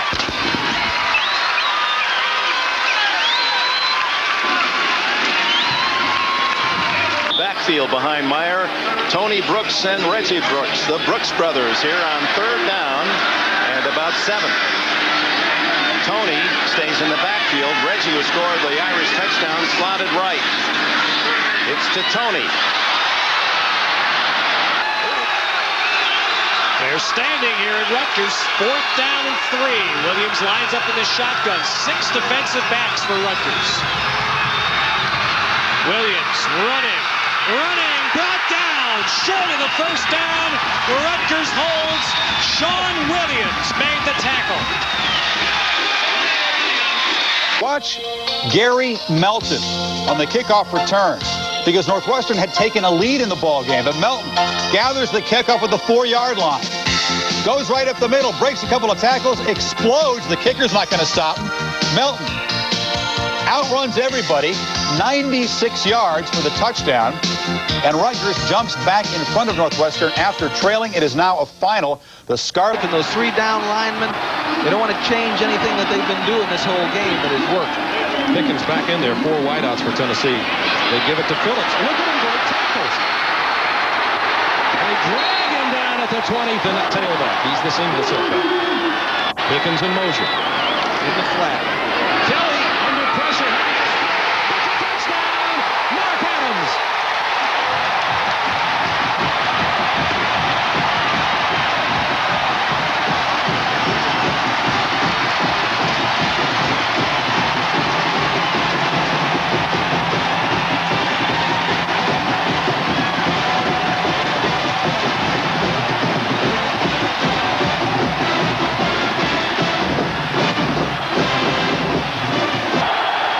Robinson pops it over the middle, missed everybody. Lethal weapon 4 out of there. He sits in the pocket. He is hit. He fumbles. It wouldn't have mattered anyway. And listen to this crowd.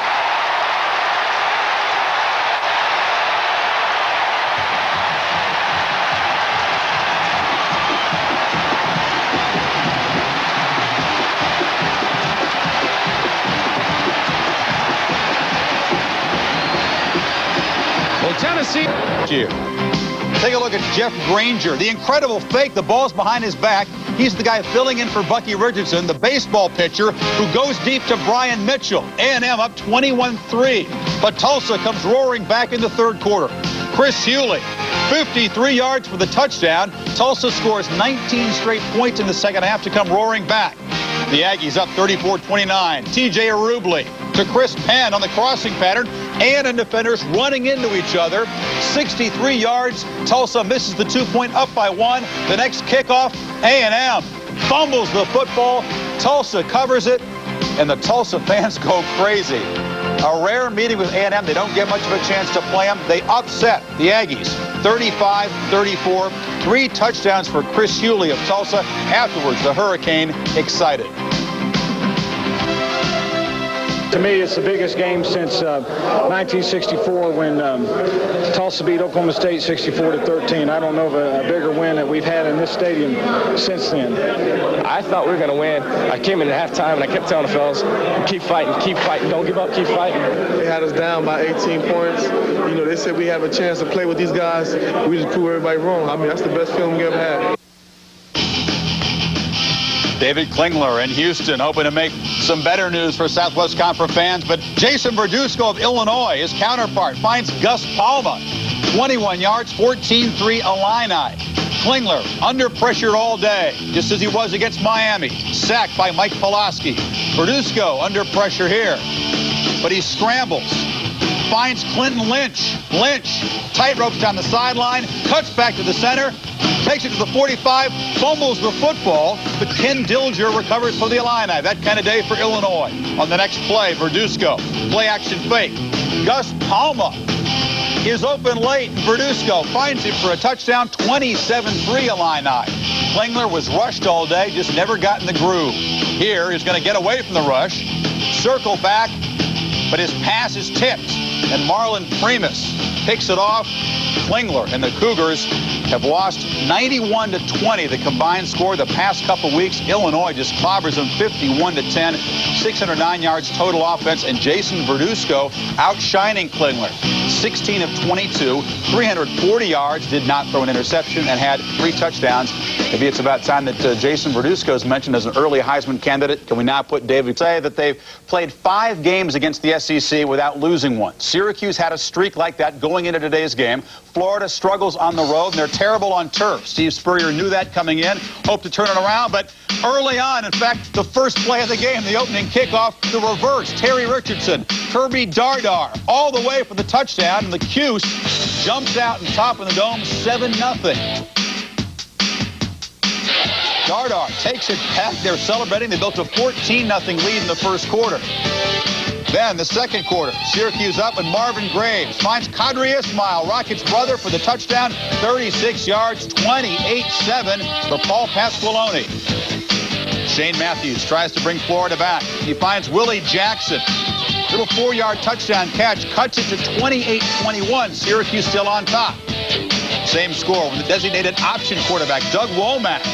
They call him down near the goal line. He hurdles Gators into the end zone, 35-21 Syracuse. Florida rushing. Could not run the ball, in Syracuse 38-21 is the final. Syracuse has gone 6 straight against the SEC without losing. A couple of SEC teams involved. Because Rick Meyer just kept going deep. Derek Brown, the big tight end, is open. 55 yards, 21-3 Irish. Meyer had 3 touchdowns. Then following a Meyer to Irv Smith, the Spartans dropping to 0-2 as Notre Dame rebound 37-7. But let's tell you about the Washington State and Ohio State game. Washington State trying to avoid the 0-3 start. That hadn't happened since 1976. The Buckeyes on a little roll in the early season. Kirk Herbstreit filling in for Graham. Scrambles. Hits Bernard Edwards. 39-yard touchdown. The extra point is good, and the Buckeyes jump out to a 7-0 lead. Late in the first quarter, Drew Bledsoe intercepted by Roger Harper. 42 yards for the touchdown. 14-0 Buckeyes. They go on and roll 33-19. Ohio State's defense all over Drew Bledsoe. They sacked him 9 times. So Washington State drops to 0-3 for the first time since 1976. Jason Verduzco with a big victory over Houston last week. Air Force concerned about him. He came off the bench. He still didn't get the starting nod today, but he shows the great athletic ability. Bouncing off people, never hits the ground, shows the great balance. A 5-yard run sets up a 2-yard touchdown for Al Luganville's team. Here's why. First and goal. Falk scores from 7 yards out. The extra point was missed, 20-14 State in the fourth quarter. Air Force comes back. The 1-yard plunge makes it 21-20. They're doing push-ups, and the Cadets hang on. 21-20.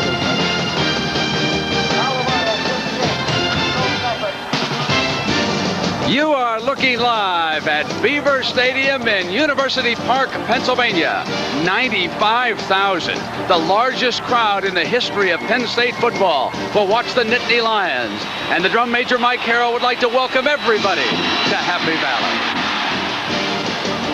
So it is the Cougars of Brigham Young University and their Heisman Trophy winner, Ty Detmer, coming to Central Pennsylvania for a meeting with Penn State. Welcome, everybody.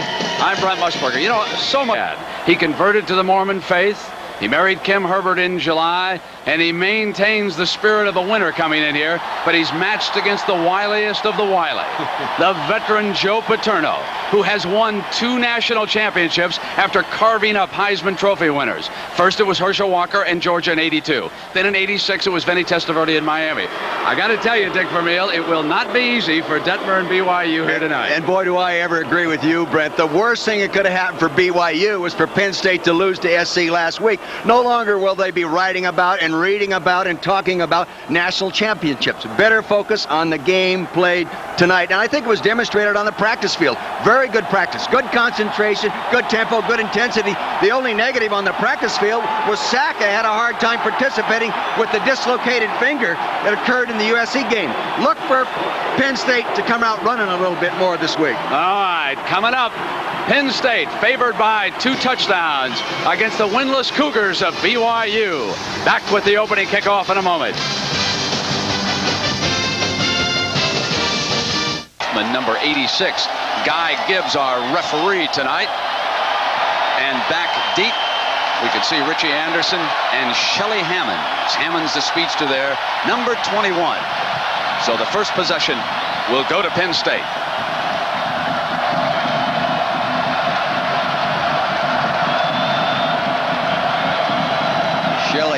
Brent, is the guy that really shows that breakaway ability. Good instincts when he sees daylight. He doesn't have to think about it. He just reacts and gets to it.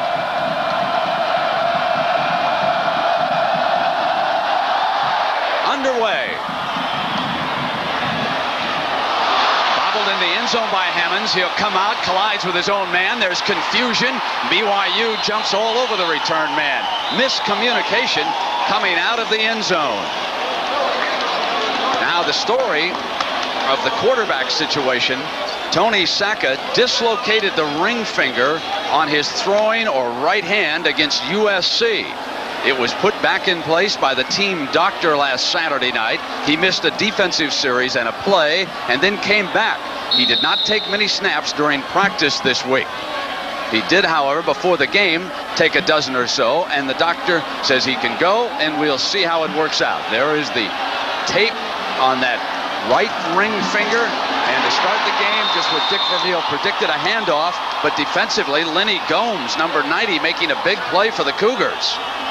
He is former star Andre Collins' younger brother. He's leading the gash. Number 11, Gash, comes out to the 11-yard line, and this defense setting up a Heisman Trophy win for their quarterback, Ty Detmer. Now Sacca with his first pass of the evening, and he will not be able to get it off as he is strung out. His receivers were covered, and he is forced out of bounds by Scott Giles, number 47. Gets it off. Matsuzaki with good speed if he can find an alley, and out of bounds at the 41-yard line. We're going to take a break, and we'll come back to watch Heisman Trophy winner Ty Detmer with his first offensive series of the night. BYU, they will have to put a special page in the NCAA record book just for him. And tonight, with 66 more yards, he will go past Doug Flutie and be the all-time career total yardage record setting here. So Detmer brings the offense from the sideline for the first down. Peter Tuipulotu, number 32, his key running back. But really, the key to their running game and everything else is putting the ball in the air. They will run on first down, however, and Penn State not fooled. The Holiday Bowl a few years ago, Brent. So look for him to try to run a little bit more. Well, Jamal Willis, who got the call on that first carry, quickly exits the game, and they go back to their usual fullback, tailback, everybody out, and Detmer pass is knocked away, incomplete by Reggie Gibbons. And here is that throw the ball more than they run, he will, but he won't be 100%. The aerial circus continues. Just getting underway, down the middle and incomplete. He broke a man open. That was the fullback, Atuaria, number 40, second down. Sacca handing off to Collins, another first down for the Nittany Lions, and he gets to midfield. Derwin Gray, number 5. You know what happened? To Sacca's left, this is second and long. McDuffie down to his right, and Collins getting the carry, and is the tight end, and they will slot Smith to the right. In a passing situation, they'll send Smith out from a slot. Sacca has time, fires to the tight end, sails out of bounds at the 18-yard line, a Penn State first down. They really like. They got the 46 defense are coming after him. Sacca straight back, gonna lob one, a little long and incomplete. Good audible. He's playing tight coverage. He's audibling. Firing to Smith, incomplete. You've got to wonder. Goalpost going for a 38-yarder. Puts Penn State ahead here in the first quarter at the 8:02 mark. Thrown for 576 yards, was rallying the Cougars. His receiver was covered, and Gary Brown took the football from him and dashed the distance for the touchdown that wrapped up a 50-39 victory by Penn State. What a game that was. Oh, that was a dandy. Jerry Sandusky, the defensive coordinator for Penn State, told me the other day, he said, you know, Detmer should have given me the honorary game ball for that one. I made him look like, you know, like the all-world player, which he is. Eric Mortensen and Jamal Willis are back deep to return this kick. And it is fielded the 16 by Willis. Willis running to the right. and is forced out at the 36-yard line, where Detmer and linebackers are coming this time. Detmer under pressure and will not get away from Tyoka Jackson. Tyoka Jackson came in behind and forced the ball out. Watch Jackson go to work on Detmer, who's claiming that he... Great rush man. Ball goes back to BYU. Scott Charlton checks into that backfield. It's 3rd and 14 for Detmer.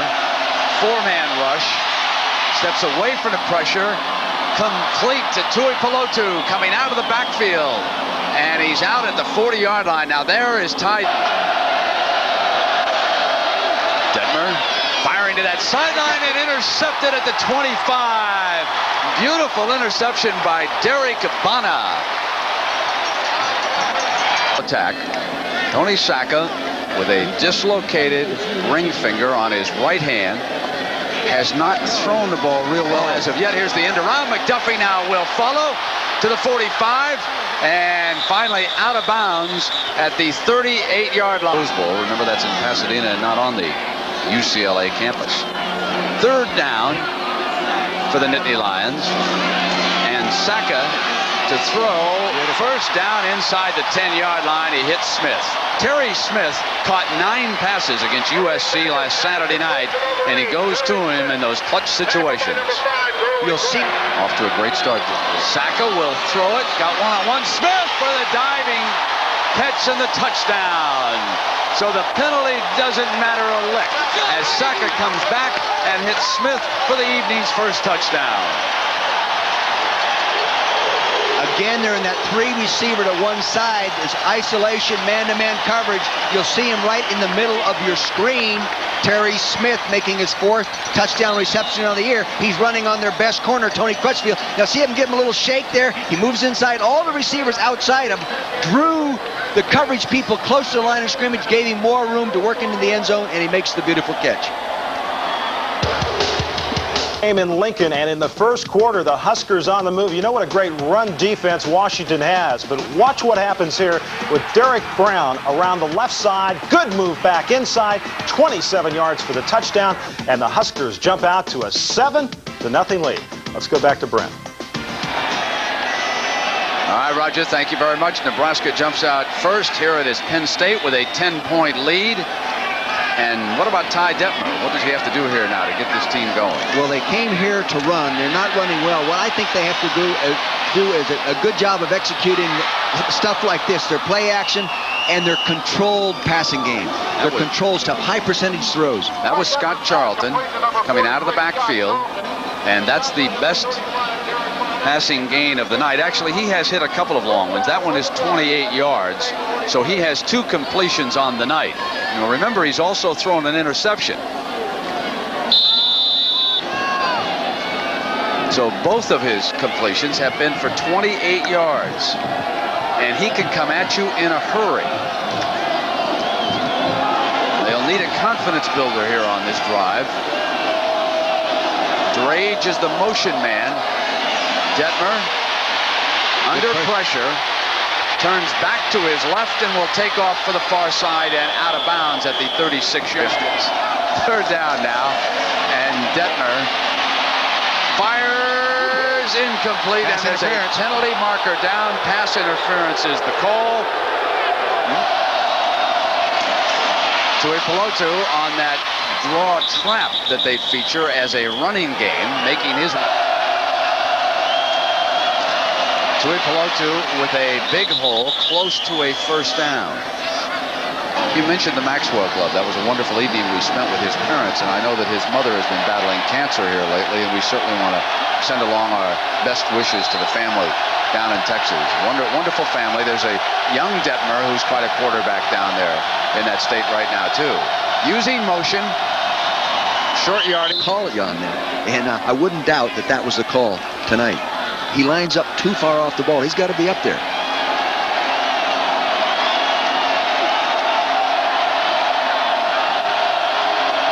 Look for post corner combinations. 2nd down. for the corner and the touchdown. Wonderful throw by Detmer to Bryce Doman, number 83 at the corner, and that is the record.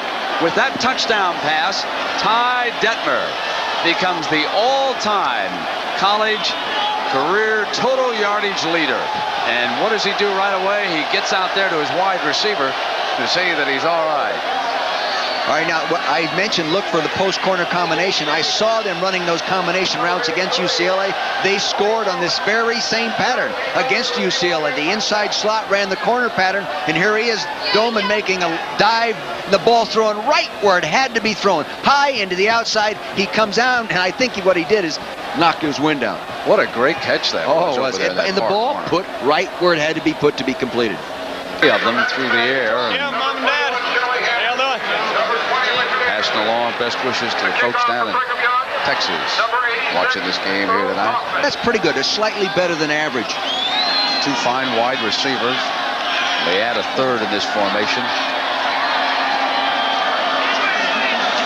Saka over the middle and complete to McDuffie for the first down. McDuffie, just crowd to ever watch a game here at Penn State. Right now it is Ty Detmer with a 1st and 10 on the roll. Throwing complete to Matsuzaki, who's got room to run, and he takes out to the 46-yard line before Lee Rubin can bring him down. 3 timeouts remaining for Detmer and 1:12 to go. They're going to come to the hurry-up now. 33-yard gain. Detmer to Matsuzaki. Clock is stopped while the chains are moved. Detmer, 5-step drop. Receivers were covered. Steps to the right, to the sideline, and incomplete. Out of bounds. That was 106 yards. 1 touchdown and 1 interception. Back to put it up again, and he has got his running back, Tui Pelotu, who was out of bounds and crashed into somebody on that sideline. Down seconds remaining. They're going after him with pressure. And they got it. Down he goes at the 45-yard line. Now at penalty pressure, they got to Kaufman. They went for the punt block, and the ball will be down inside the 50-yard line. Forget about the fancy reverse. They went for the punt block that time. They've got 18 seconds to go, and they got a piece of that ball coming in on him. Take a quick look. Punt. Now, Tony Saka pulling back. Smith in the sideline, out of bounds. 13 seconds left on that clock. They've got plenty of timeouts. 2 superb receivers.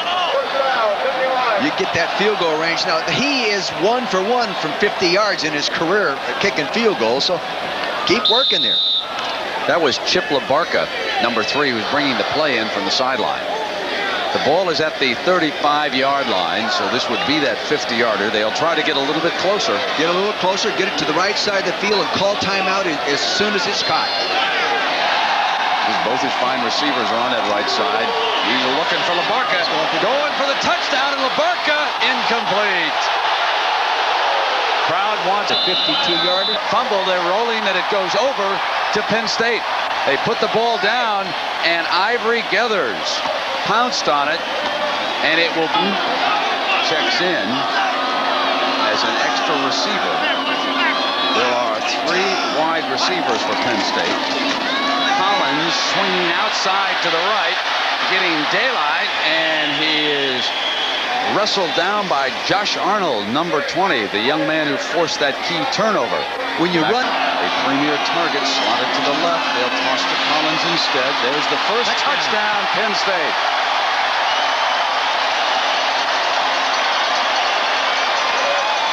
I guess when you're one of 19 children, you know how to find that daylight, and that young man did just that. He started out at Colorado State, transferred to Penn State, and here he is squirting in for that touchdown. Take another look at the side. Again, it was the big tight end, Al Golden, who got the key block, a lead block by the fullback looking up inside there, and he just sort of mushes. You know, he's a little short guy, and he can get underneath those high tackles. Leads to a Penn State touchdown. It's 17-7. 9-yard gain. Hey, is better than a running play for them. You know, that was Otis Sterling who made that catch just prior to it over the middle. That's his first reception of the night. So they have brought Sterling into the attack. That was a 27-yard gain. Now it is on second down. And great defense that time by the Nittany Lions. And Detmer got an open man, incomplete. He is not given credit for having a real strong arm, but I tell you, it's strong enough. Christensen injuring his leg down on the BYU bench. They're going to go on fourth down. They bluff the blitz. Receivers are covered. In trouble. Fires one in desperation, and it was almost intercepted on that side by Gibbons. That goes deep, and he overthrows McDuffie. 9 of 16, Mr. Sacca. That's about what his percentage is. He's around a 54% thrower. Was in high school at 54%. Here's a counter. And it's Collins on the short side. Hammered out. Sacca. Pressured. Sacked at the 31. And into the arms of Lenny Gomes, number 90, who's played himself away. Ended up, and they'll gradually be confronted with problems they haven't been confronted with before because of that wide open attack. Third down and 6. Inside receiver is Drayton to the left. And they run Gash on the delay against that blitz, and Gash makes his way to the 10-yard line. A great call. The blitzer was coming on the other side, and Gash took it to the left, and the alley was open. Hard run by Gash. He's carried 7 times for 41 yards here tonight. Anderson to the 3.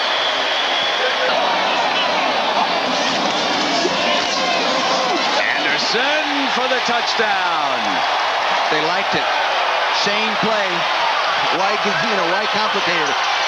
Just run it again, and that's what they did. Well, Jerry Sandusky told us both he wanted to disrupt Ty Detmer's rhythm, and he has really done that, and he's used a wide variety, a number of different types of rushes.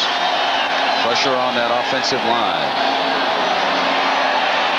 Detmer into the pocket, over the middle, and incomplete. That one was close. Well, the offensive line, how are they doing? Let's go down. People don't give game balls to players and to units when they do get there.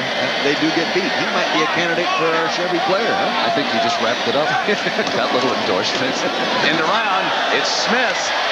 Smith to the left side with an alley, and down at the 15-yard line, Kevin Nickel bringing him down to the turf. You got a long couple of yards. They want to get his confidence restored. He hits the field goal, and that makes it 27-7. 12 and a half. How much you make him suffer when he makes it. Remember that. Got it, Coach. Detmer running away from pressure. Oh, Jackson's been all over the field, and he dumps one incomplete. Offensive line, and it will grow as the season goes. They get into that WAC conference, they'll be solid, they'll be fine, and they'll win most of or all their ball games. There's that draw trap. There it is. Peter Tuipulotu out to the 35-yard line. Penn State over BYU. Detmer got the protection. Open man, incomplete. Oh, Scott Charlton should have had that one. He was hit hard by Darren Perry. Now, defensive job here tonight by Joe Paterno and Penn State. 33-7. Penn State over Brigham Young, and the two close friends meet at midfield. Back with a final word in just a moment. And Gary Downing, 6'2", 250 pounds from Philadelphia, Pennsylvania. The ball drops loose, and the Temple Owls just reach in and cover, and there comes Downing right on top of it. James Harris with the force, with the good hit. Here comes Temple now. 1st and 10 at the 30, going left to right. Putting some pressure on Clemson. Trips receivers, 3 of them to the left side. Trent Thompson, play action, make that the sprint draw to McNair. McNair sprinting across the left side, down inside the 25 to the 23. Picks up 7. So Watson left side 20, got running room 15, down to the 10, first down Temple. Knocked out of bounds at the 5-yard line. It'll be 1st and goal for the Owls. Pick up of 13 yards by Conrad Swanson. Well, they tried that. Big play, folks. Third down and goal. Ball's at about the 1-yard line for Temple. Turn, give it to Swanson. Met for a loss. Kirkland there with the stop. Levon Kirkland meets Conrad Swanson right in the hole off of left tackle for a loss. What a great backfield. They're going to run the power eye. Little confusion. The deep back is Cabrera. 4th and goal at the 1. Turn. Play action. Thompson rolling right. Throw in the end zone. Touchdown, Temple! Touchdown. The Owls are on the board. Bryant Garvin on the right side of the end zone. A play action pass by Trent Thompson. And the Owls are on the board 6-0 at Clemson. What a super end zone. Really carried out his end of it.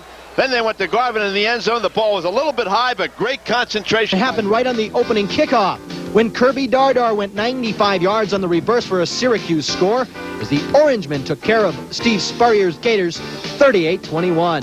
11th-ranked Notre Dame pummeled visiting Michigan State. Irish quarterback Rick Meyer had 3 TD passes and ran for a score for Notre Dame in the 49-10 final. The day's big surprise, 12th-ranked Texas A&M got upset by Tulsa. The Hurricanes rallied from an 18-point deficit and beat the Aggies 35-34. T.J. Ruby's 63-yard touchdown pass to Chris Penn in the final 3 minutes was a difference. Unranked Illinois tossed number 20 Houston all over the field in a 51-10 romp. Quarterback Jason Verduzco 3 touchdown passes and 340 yards through the air. Number 4 Washington trailed number 9 Nebraska 21-9 in the 3rd, but Jay Berry's 80-yard touchdown run capped a big comeback as Washington upended Nebraska 36-21. A late Adam Kelly touchdown pass lifted Tennessee. Clemson cruised, as did 8th-ranked Oklahoma. Auburn got a big victory in Austin. Penn State in a rout over BYU. Baylor no trouble with Missouri. Ohio State improved to 3-0. Colorado buried the Gophers.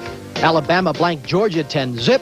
Arizona State beat the Trojans at the College. To have let the grass grow nice and tall, thinking that perhaps that could slow down top-ranked Florida State this afternoon? Well, instead, the Seminoles romped to the highest point total ever allowed by a Wolverines team in Ann Arbor. And they marked this as a special victory by following in the Florida State tradition. They toted home a piece of that sod to bury in their graveyard of vanquished opponents. And Michigan was certainly one of them this afternoon in front of over 106,000 fans at a packed Michigan Stadium. The second play from scrimmage, Florida State set the tone for this game. Intercepting Elvis Gerbach, it was Terrell Buckley who picked him off and took it in 40 yards for a touchdown. Florida State had the 13-10 lead when Amp Lee makes a nice 44-yard touchdown run, changes directions, a super run for Lee, who on 20 carries rushed for 122 yards and 2 touchdowns for Florida State. Florida State up by 15, but in the second, Elvis Gerbach trying to bring his team back in a play-action fake. Airs it out to none other than Desmond Howard, a spectacular catch again. 189 yards, all-purpose yards for Howard, as Gerbach had 4 touchdown tosses himself. But Casey Weldon's team was victorious. 3 TD tosses for him, hooks up with Eric Terrell, a 20-yard strike, and Florida State starts to pull away. The final 51-31 as the number 1 Seminoles take a perfect record into their meeting with Syracuse next week. Michigan, meanwhile, remains winless in 6 straight games against top-ranked teams. The Seminoles' victory gives Bobby Bowden a big thrust towards winning his first national championship. I feel very fortunate to win the ball game. I wasn't sure if we could. I thought we might have a little more skill, more speed and skill than they did. If we hadn't had more speed than them folks, that'd beat us. There's no doubt in my mind. See, we met a good football team, and mainly lost at those simple things that you have to do. You got to tackle. We had a hard time tackling. That's some to their credit and some to our poor technique, I think. This is the greatest team that I've been around in 5 years. I mean, we have a great love for one another, and I think that's what's important. Florida State tonight each came into the game with a 3-0 record and the memory of last year's meeting in which the outcome was even, a 26-26 tie. But the Volunteers broke that deadlock and kept alive their winning streak, which is now at 8 games and running. Neyland Stadium was the site for this SEC clash. First quarter, it was a scoreless game. Stan White pump fakes, drops, little screen pass to Joe Frazier, who punches his way upfield to the 50, 40, and beyond. He'll shake a tackler and get into the end zone. 78-yard touchdown. It was 7-0 Auburn. But third quarter, the Vols would jump out to a 10-7 lead. And then get more. Andy Kelly drops and hits Carl Pickens 87-yard pass, shakes his tackler. Longest pass in Tennessee history, by the way. 17-7 balls. Fourth quarter, they're up 27. Kelly again, but this time in front of it steps Fred Smith. He's back 22 yards the other way for the touchdown, and Tennessee was back within 6 points. But next possession, Kelly goes for it all, and there's the good Pickens again as he drops back below the coverage and then gets into the end zone again. 4 catches, 172 yards for Carl Pickens, a legitimate Heisman candidate. 30-21, Tennessee wins it. The Volunteers go to 4-0. Well, Mississippi State cashed in by getting $1 million for changing today's game against Florida to the Citrus Bowl in Orlando. Shane Matthews, though, the big money arm from the Mississippi State 41, goes deep. There's Trey Everett at the receiving end for a 7-0 Gators lead, and there was more. Tough to generate any offense when Gators defense is all over you, chomping at you. Down goes Greg Plump, and that's probably how he felt after that hit. Fourth quarter, Gators up by 13. Matthews gives to Eric Rhett, gets it back, and then airs it out. Once again, Trey Everett at the receiving end gets down to the 4. That set up a Rhett touchdown run of 4 yards. Florida wins it 29-7. Eric Rhett, 142 yards rushing after the Gators totaled -17 last week against Syracuse. Bulldogs' second straight loss after a 3-0 start. Matthews' school record set today with his 7th 300-plus yard passing game. He also threw his 36th career touchdown pass, tying him on the Gators' all-time list with his head coach, Steve Spurrier. Anna?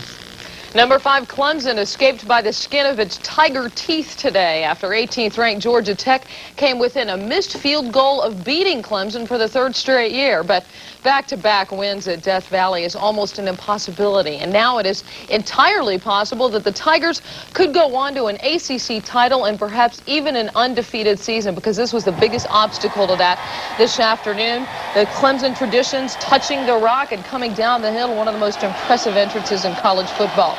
Early on, it was Tech looking impressive. Sean Jones at the controls, hands off to the tailback Jimmy Lincoln, who had that huge game against Virginia. Rambles downfield, 59 yards all the way to the Tiger 10. Sets up a Sean Jones touchdown run. Tech's on top 7-0 in the 4th. Just over 2 minutes remaining when Ronald Williams puts Clemson on top with a 3-yard plunge. He had 20 carries for 101 yards. But Tech, with a chance to win it with a Scott Sisson field goal, could Sisson pull out another one of his last-second miracles? No, he could not. He misses the 44-yarder, and Clemson ekes by with a 9-7 victory. Their number 1 defense held the Yellow Jackets to 282 yards offense. That is well below their average.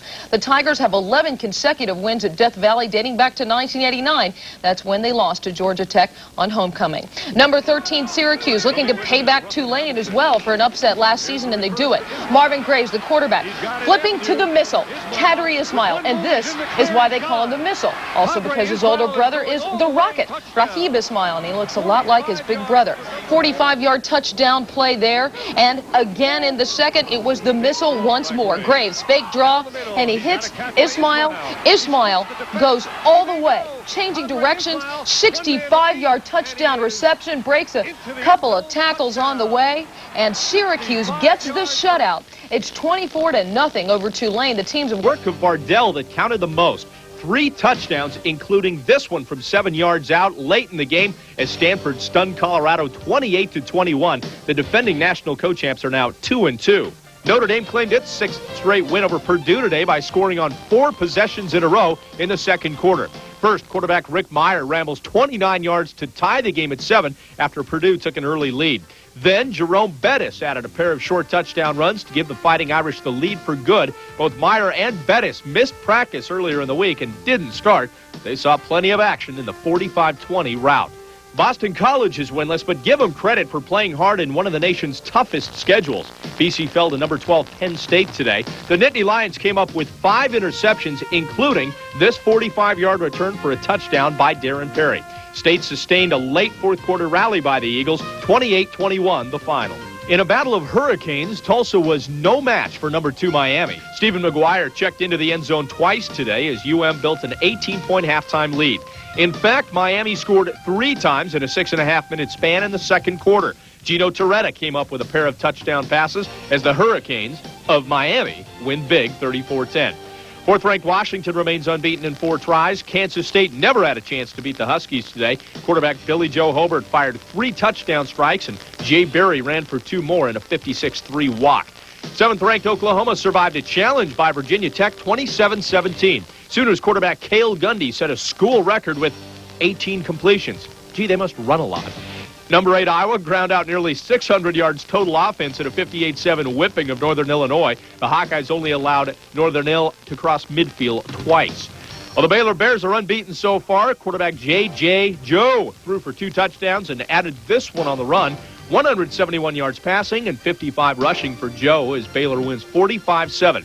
SMU is winless its last 13 games. Number 18 Pitt got a scare from Minnesota, but thanks to a 170-yard day from running back Curtis Martin, the Panthers prevail 14-13. It's the first time since 1982 Pitt is 4-0. And redshirt freshman quarterback Jeff Bender was the hero for North Carolina State in their battle against North Carolina today. He replaced the injured Terry Jordan and threw 2 touchdown passes as State won 24-7. And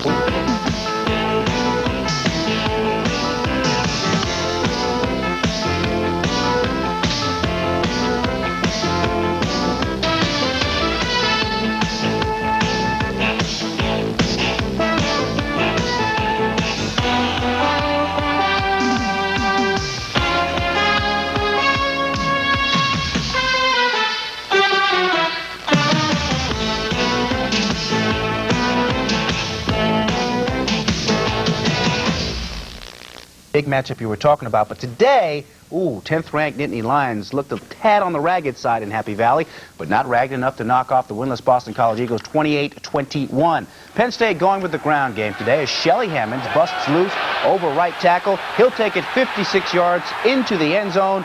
At the time, giving State a 14-7 lead after the 2-point conversion. Defensively, well, the Lions in the top category in the country. Not 1, not 2, but 5 interceptions on the day. Credit Darren Perry with 3 of those INTs, including this little ditty in the 4th quarter, which he returns 45 yards for the 6 points. Penn State hangs on for the 28-21 victory. Temple Owls finally putting one in the win column today with a 40-0 shellacking of Howard University. Granted, Howard a smaller division school, but with 10th-ranked Penn State coming to the Vet next Saturday night, Owls with a much-needed confidence booster. And make it 4 straight in the win column for Villanova. Today, the Wildcats racking up 506 yards in total offense en route to a 35-13 Yankee Conference victory over the winless Huskies of the University of Connecticut. Now, in other local action today, Holy Cross and ranked Pittsburgh. Just over 2 minutes remaining in the first half. Panthers with a block punt. This one, folks, returned 13 yards for the touchdown as unbeaten Pittsburgh sneaks away with the 14-13 victory. And yet another sellout crowd of 100,000 plus on hand in Ann Arbor, Michigan today as top-ranked Florida State rolled over the Wolverines 51-31. The Seminoles are using just about every trick in the book to put points on the board, including a fake field goal there in the first quarter. 51 points. The most given up by Michigan at home ever. Elsewhere in the top 20. And Temple 0-3 on the season going in. The Owls playing Division I AA, Howard University, a smaller school. Had to get a win today. And it was child's play at the Vet this afternoon as Temple hosted the Bisons. First half, Owls in red with a 10-point lead when Trent Thompson goes back and finds Leslie Shepard from 17 yards out. It was that easy. Thompson with 2 touchdown passes on the day. Second half, this time Conrad Swanson carries in from 1 yard out. Second of 2 touchdowns on the day for him. The Owls run their record to 1-3 with a 40-0 rout of Howard. Jerry Burnt now gets his team ready for Penn State. Checking the local college score. Factor because USC runs a 245-pound center. Perry. Incomplete as he was looking for his favorite receiver, Johnny Morton. Said they're going to go 1 downfield throw, 2 dump it off, number 3 run. Run out of the pocket. There you see John. Let's get the ball out to that 50-45 yard line before they open up and start throwing the ball. USC has 9 people on the line of scrimmage on defense. And O'Neal will roll out and now run. He's got to near the first down. He needed to get to the 32. I believe he went down at the 31-yard line. Danny O'Neal. Thomason is tight end, makes the catch, and gets another Oregon first down. I think now they've gone back to a little bit more basics. Jones in motion. And O'Neal completes the passing again. It's to Thomason, and Thomason in just past midfield. You know, he's an interesting one lone setback with more in motion. O'Neal in trouble, and down he goes. He was sacked 8 times last week against Utah. The Gators took the bait and fell victim to a 17-point upset. Saturday, the Orangemen hope to send the Sunshine State into a state of shock by setting a similar trap for Florida State. The top-ranked Seminoles were coming off an emotional and impressive win at Michigan just a week ago. Seminole fans performing the true tomahawk, but early on they get the missile treatment. On the flea flicker, Martin Graves finds Kadra Ismail, 44-yard touchdown, 7-0 Seminoles. Ismail would add a 95-yard kickoff return, but Casey Weldon had his game face on, finding Edgar Bennett, tying the game at 14. Second half, all Florida State. Weldon would rack up a career-high 347 yards on the day, 50 of them coming right there on the strike to Shannon Baker. 3 touchdown passes for Weldon. Seminole fans, yeah, they might have the Heisman candidate in their own backyard. 46-14, Florida State amasses 642 yards of offense. It's the most allowed by the Orangemen since the Seminoles tallied 587 yards against them 13 years ago. Now, Florida State's 5-0, the first time since 1979. That team, you might recall, went 11-0 but lost to Oklahoma in the Orange Bowl. You can see why this year's FSU team is 5-0. The Seminoles have more than doubled their opponents' point and passing totals, and FSU has tripled the rushing yardage. FSU blasted Michigan and Howard from Michigan, but what about Jesse Johnson? Takes the dump-off pass from Gerbeck, 28 yards for the score, 19-18 Wolverines at the half. Johnson also successful on the ground. 18 yards right here. He had 168 yards rushing on the day. Michigan comes from behind to win at 43-24. Michigan overcomes an 18-7 deficit to hand Iowa its first loss in 4 games.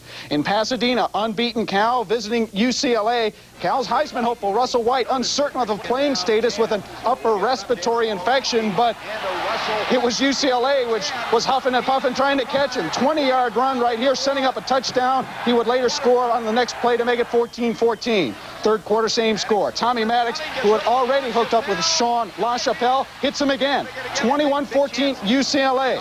24-17 UCLA trying to run out the clock in the fourth. Maury Toy fumbles. Cal recovers, and Russell White bulls in from a yard out, 24-24. 30 seconds left, and all the heat on Doug Bryant. He won the game a week ago. This is from 47 yards out. He's never hit one that long before, but he does. It's the game winner, 27-24 Cal. White rushed for 121 yards and 2 scores. Maddox, 19 of 33 for 251 yards and an interception. War Eagles or Golden Eagle, take your pick. Southern Miss at Auburn, closing minutes, 10-3 Southern Miss up with that Stan White, finding Fred Baxter, it's 10-9. Pat Dye doesn't want to be called Pat Ty, he goes for 2. So White looking in the end zone. He finds Brian Wood, except Wood's on the other team. 10-9, Southern Miss the final. Jeff Bowers' Golden Eagles beat Auburn at Auburn for the 2nd consecutive year. Oklahoma at Iowa State. Cale Gundy, the pump fake. Looking for Corey Warren.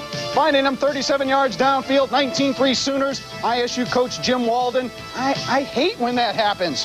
Fourth quarter, Oklahoma up by 14, 4th and 7. Gundy looking to Warren again and finding him again. Oklahoma wins it by 21. Move on to Raleigh, North Carolina. Georgia Tech facing NC State. Tech takes the lead when Willie Clay intercepts Jeff Bender's pass, returns it 40 yards. Tech up 21-20. Closing 3 minutes of the ball game, Jeff Bender with the backbreaker. Goes in scot-free. NC State wins it by 7. They're now 5-0. Baylor at Houston. It was J.J. Joe, not David Klingler, putting up the numbers. Finding Melvin Bonner, 77-yard touchdown pass. Baylor by 17. The Bears are 5-0. Florida at LSU. Gators found it tough going at Tiger Stadium, but Shane Matthews finds Harrison Houston for the game's only touchdown score. Florida shuts out LSU. First time the Tigers were shut out since '85. Carlos Huerta's NCAA record streak of successful point-after touchdowns ended at 157 Saturday.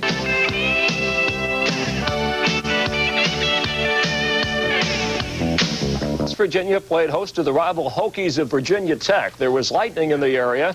West Virginia trailing 14-7. Mountaineer quarterback Darren Studstill's pass hits Roger Garland's helmet. Dwayne Knight picks it off, but on the return, he coughs it up.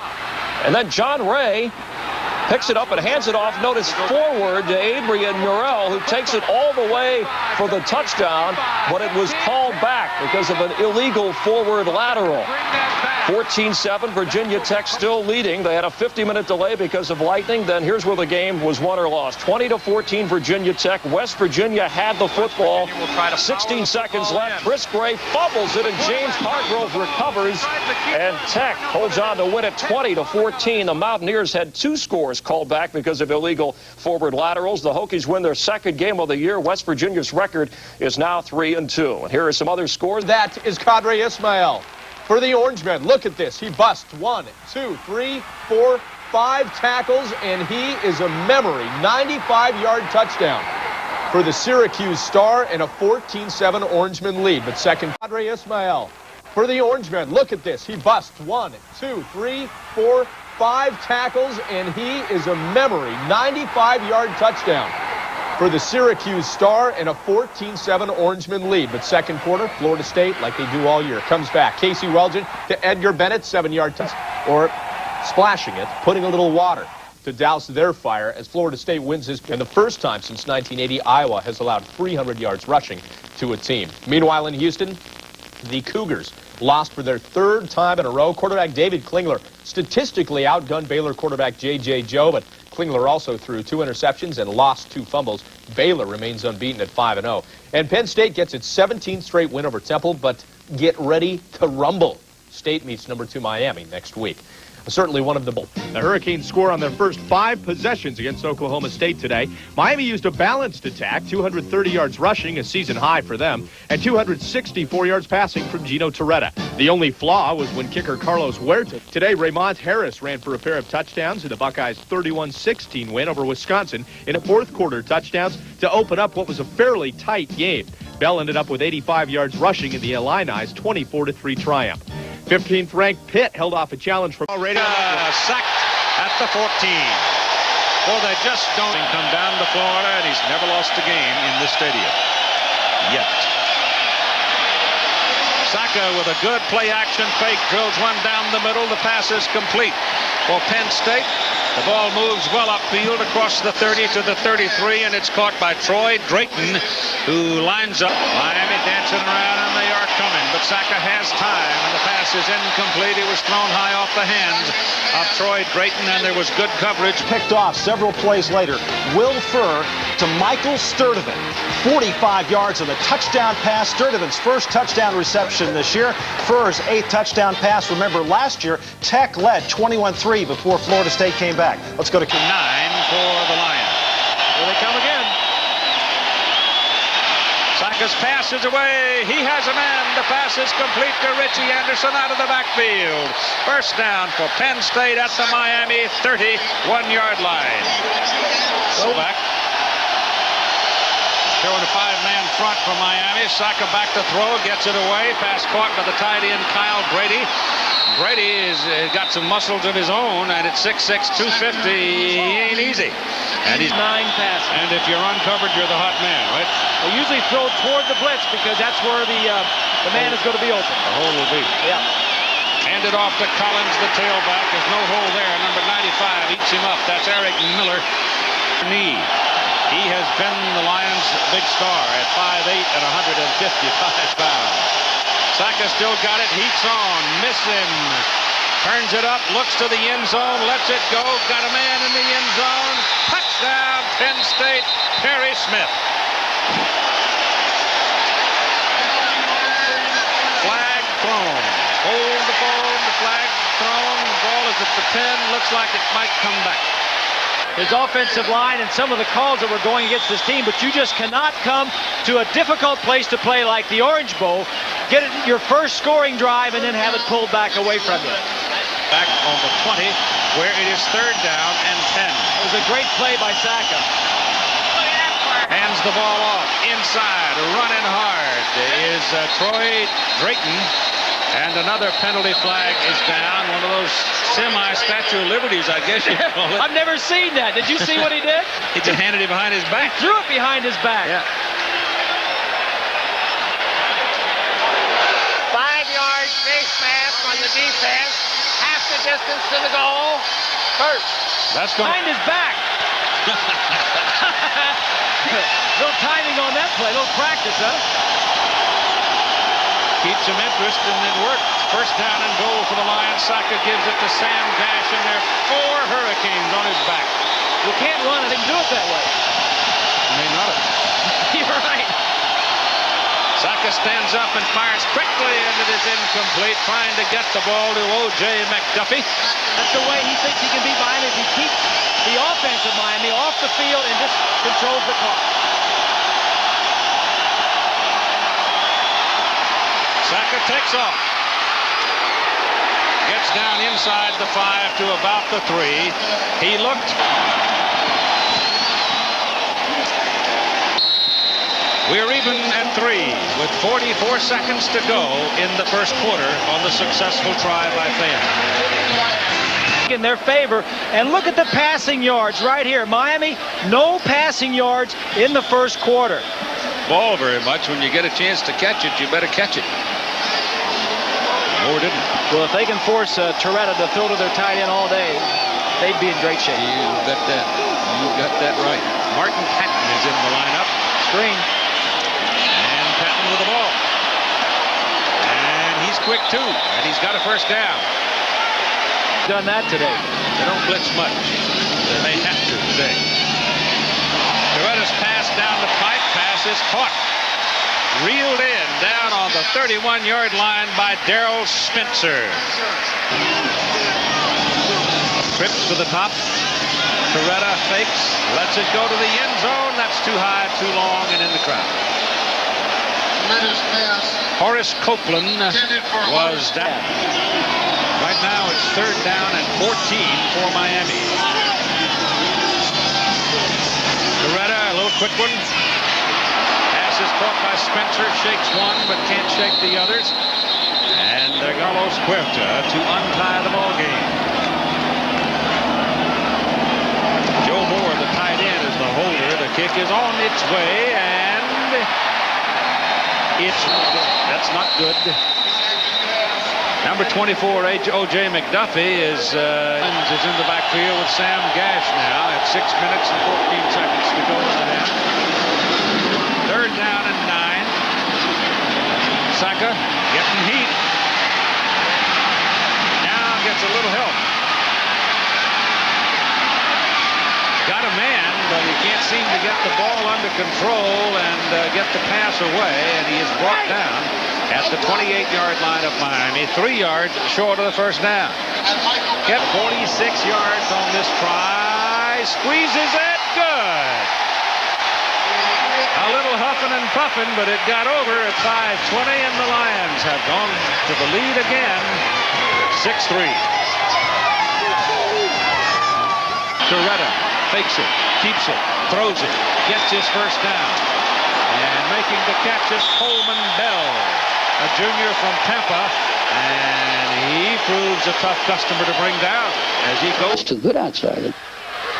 Done a pretty good job with it so far today. That's a pretty nifty move by Martin Patton, and that move opens the door for him, and he now comes over here and says to the crowd, quit sitting on your hands. Let's hear you. McGuire has it. Well, he didn't get the first down. I mean, that took too long. He's sitting back there about 5 yards behind the line of scrimmage. By the time he got up to Toretta, Penn State had already penetrated and made the defensive play. Big decision. Just outside the 35. Add 10, 45 yards.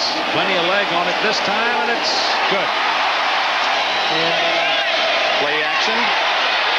Wide open is Boyer, and Chris Boyer's out of bounds at the Notre Dame 26-yard line. Willie Clark ran him out of bounds. Very well executed. Faking to the left to Martin.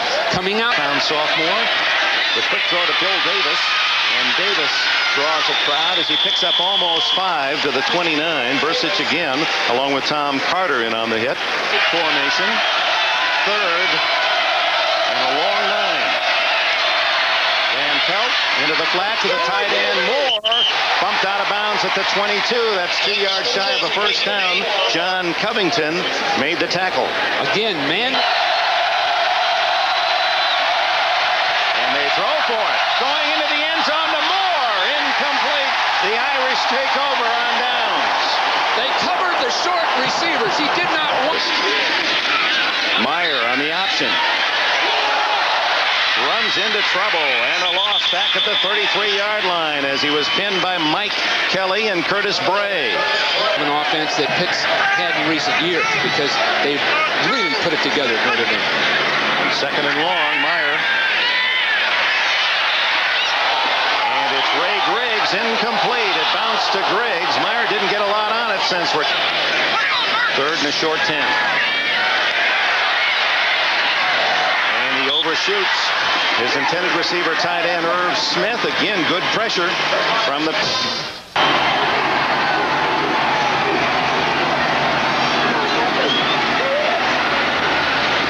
McFarland out of bounds, first down. 20 seconds remain. I'll tell you, super showing that Wolf defense. 5 defensive backs. Miller with time. He hits his man again. McFarland out of bounds this time with 15 seconds left. A gain of 9.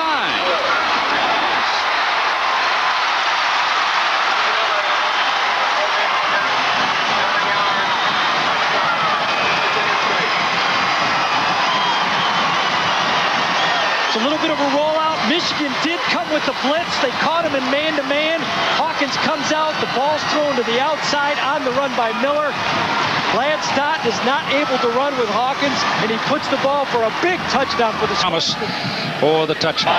Down to the bottom of the picture. Saka off play action, throws underneath in the coverage to Moser, the fullback. And Ryan Moser will move the ball to the 25-yard line. That's going to be... Freshman's weight. 3rd and a half a yard.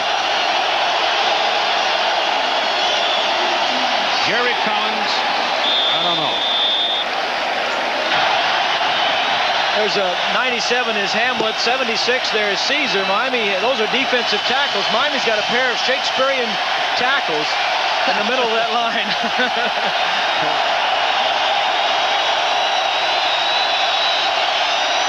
4th and short. And the quarterback, Saka, will have it. Miami guys went underneath, but Tony is a big, tall guy at 6'5" at 225. And so he just simply went over the stop and got his first down. Unbelievable. Illinois is a getting better team every week. They lost their entire defense. That's the biggest surprise to me. Saka back, looks at McDuffie. Should have thrown it. Should have thrown it, but goes Weston up the yard. Second down and 17. Reverse, McDuffie will throw it if he gets a chance. Now he's getting fancy. Now he's going to run. And he almost ran for a first down. That's a very good gain and a good play by O.J. McDuffie. This series, this goes back to 1987, the Fiesta Bowl out in Arizona when Testaverde was intercepted on the final possession. Miami had 7 turnovers in that ball game, and Penn State claimed its first national championship.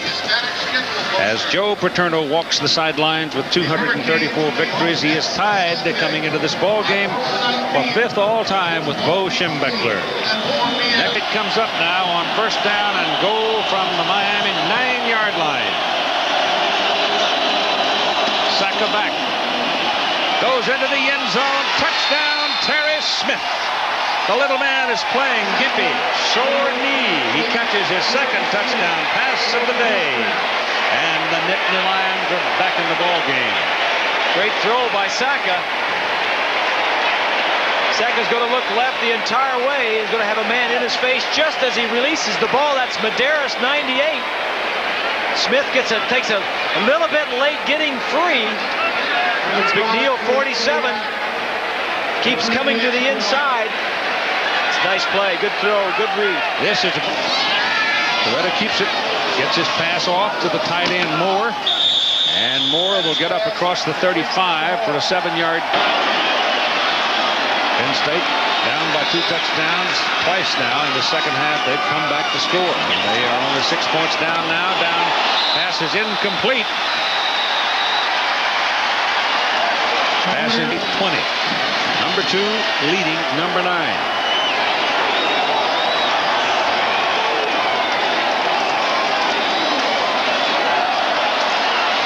hard. Passes, actually caroms off Reggie Gibbons, a linebacker. Outside backer who had dropped off into the short flat zone. And the ball seconds to play in the ball game. It's in the Orange Bowl.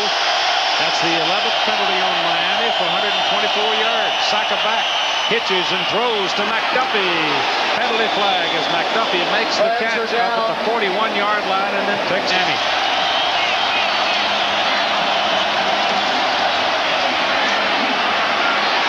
Saka hit as he throws. The pass is caught.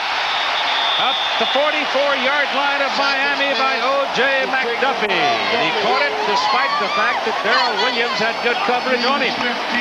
This is just 10 and counting. Hands the ball off to Derek Collins, and Collins won't get much. Stopped it a week's game against Oklahoma State. Saka gets it away just as he is hit, and it is incomplete. Perry.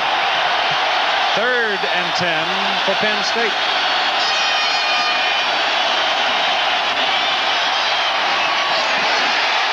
Now, I'm not sure for whom that was intended. LaBarca was deep. McDuffie. Sonny Lubick, the defensive coordinator, has done a great job with this defense. Miami has won 40 in a row on this field. Dennis Erickson in his 3rd year has never coached a loss here. Saka back, takes off, throws, that's intercepted. He ought to go down and he can get a touchback. Oh, he's come out, he's come out. He's come out. It's a safety. That's a safety. He came out on the goal line. He was walking on the goal line and he just gave Penn State 2 points. I don't know, Keith, they're not calling it though. It's got to be a safety. Reception puts the ball on the 1-yard line, Miami. I don't know. And to assist those in financial need. Have a stronger arm. And here on 3rd and short, the Buckeyes are moving into that stiff breeze. Stabline goes in motion.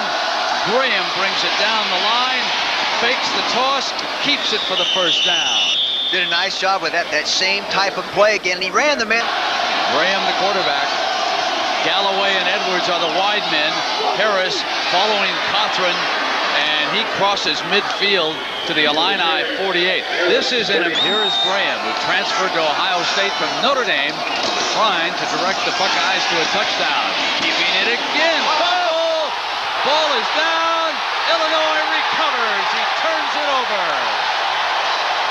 Boy, Roberts. Verduzco. Complete to Fagan. Out of bounds. No, he is not. He stayed inbounds. He got a few more yards to the 30. You know, Verduzco. Bell. Bell made a mistake. He made a mistake on that. He had a screen pass out there, and he ran away from the screen rather than using his screen people. You'll see from this. Expected to return. This is 3rd and 6 for Illinois. Looks like they're coming after him. They're running a blitz. Verduzco has one-on-one, goes to the end zone. Interference in the end zone. The defender was all over him in the end. 2 has Illinois. And Illinois can't afford to sit on 7 points. Graham to the 33-yard line, short of the first down. And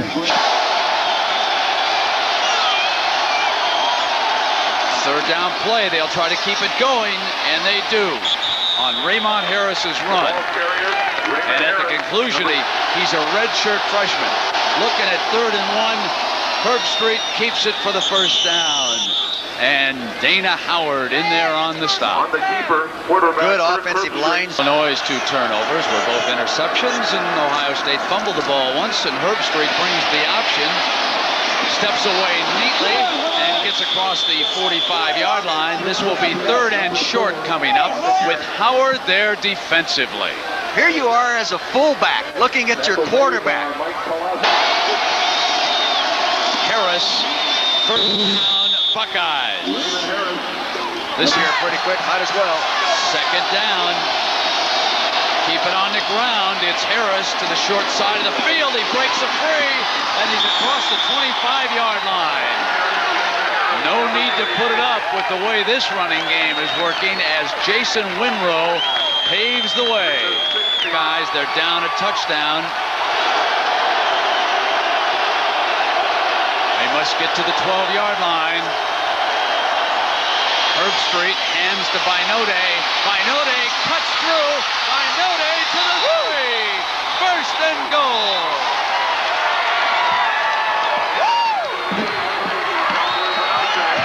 Good off. May have put an extra pass defender in the game. 3rd and 15 nickel. Yeah, exactly. They went to the nickel, and Dana Howard was out. Here's Graham. He is stuffed. For Ohio State. Still trying to get it in. Herbstreit, ball on the ground. Illinois recovers the fumble. Number 60, Julian Brown.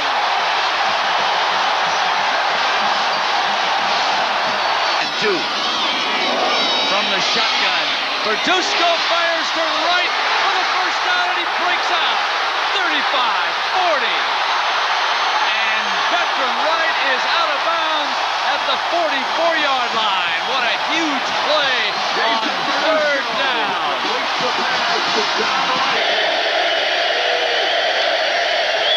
Binode, comes over there and cleans up. But let me tell you something, Ohio State. Herbstreit firing, incomplete. Actually, it looked like he batted it down rather than catching it. They have to. They're 4 for 4 on 4th down this year. They have to get inside the Illinois 37-yard line. Herbstreit gets over to the right. Defense is in pursuit. Drops it off, incomplete. The defense did a great job of flushing him out of that pocket. Joey Galloway. 44 yards.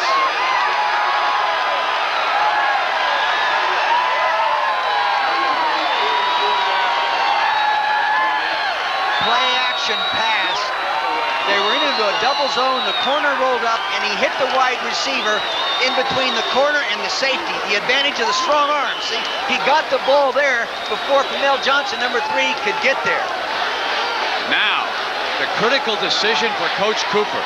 Do you go for a win or a tie? Right now it's 7-6, 3 minutes to go. He's going to go for the tie. Williams is on the field, figuring early in the Big Ten that a tie would impact them a lot less, apparently. Cooper decides, and certainly we will try to get a word with him right after the game, but he knows. Him rally around. That's it, guys. Shake his hand. Tell him he did a great job, and he'll rise to the occasion more often than not. He's the inside handoff to Bell. There's an alley, and Bell is out to the 43-yard line before he's brought down. They have not lost a game in the final 3 minutes under John McAvick. Verduzco going down and incomplete and almost intercepted by Nelson. Good play. Verduzco firing, complete. Caught at the 40-yard line by Turner. Verduzco again, firing, complete to Bell, breaks a tackle to the 32, and perhaps another first down. We'll see. Steve, most active running back off a fake. Verduzco rolls left, drops incomplete. The Buckeyes were in hot pursuit. Dave Olson, it's in territory, and Makovic wants a field goal attempt. Let's see what they come up with. Verduzco with time. Here hits Fagan. Fagan gets inside the 25. Clock continues to run, but that play is huge as far as a field goal is concerned. Huge. Now, but it also gets field on Thursday. 41 seconds to go.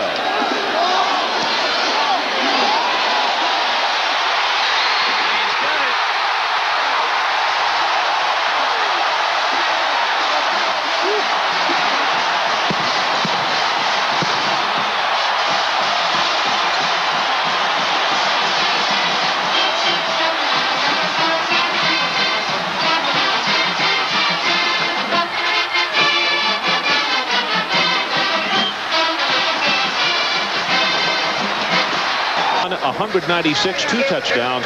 The Tennessee averaged 1.3 yards per rush, and that is huge. Ron, that was a big play on the punt return because they would have great field position on the 30. If they got the clip called against them and they lose field position. 5 yards because the Volunteers take it over to 37. Should have been down deep in Florida territory. Aaron Hayden is a tailback. Kelly looking for Pickens and made the catch, or did he? Yes, with one hand, and a flag came down. One of our mobile cams that moves along in the end zone, and he was up there checking out the focus. He has been focused tonight.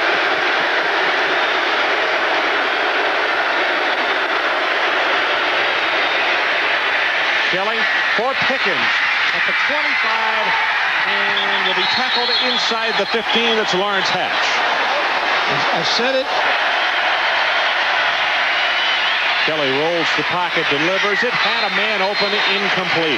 Oh, my goodness.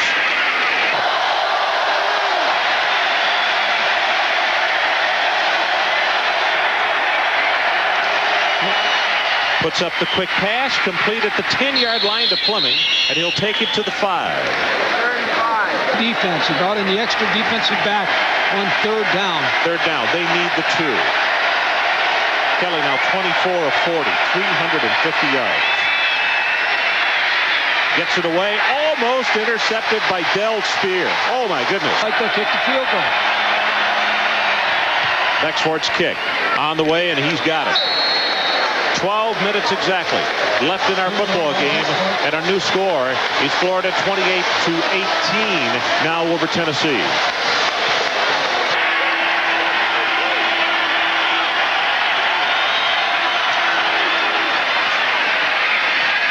Matthews hits Rhett out of the backfield.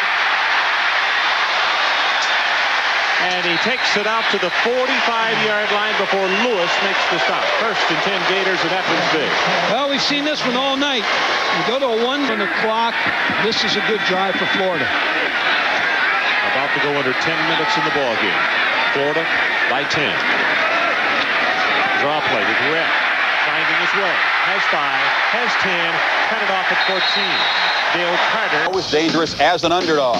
Miami trying to play a tune on Paterno. They were held in check most of the day until Gino Torretta goes up top and finds Horace Copeland for the touchdown pass.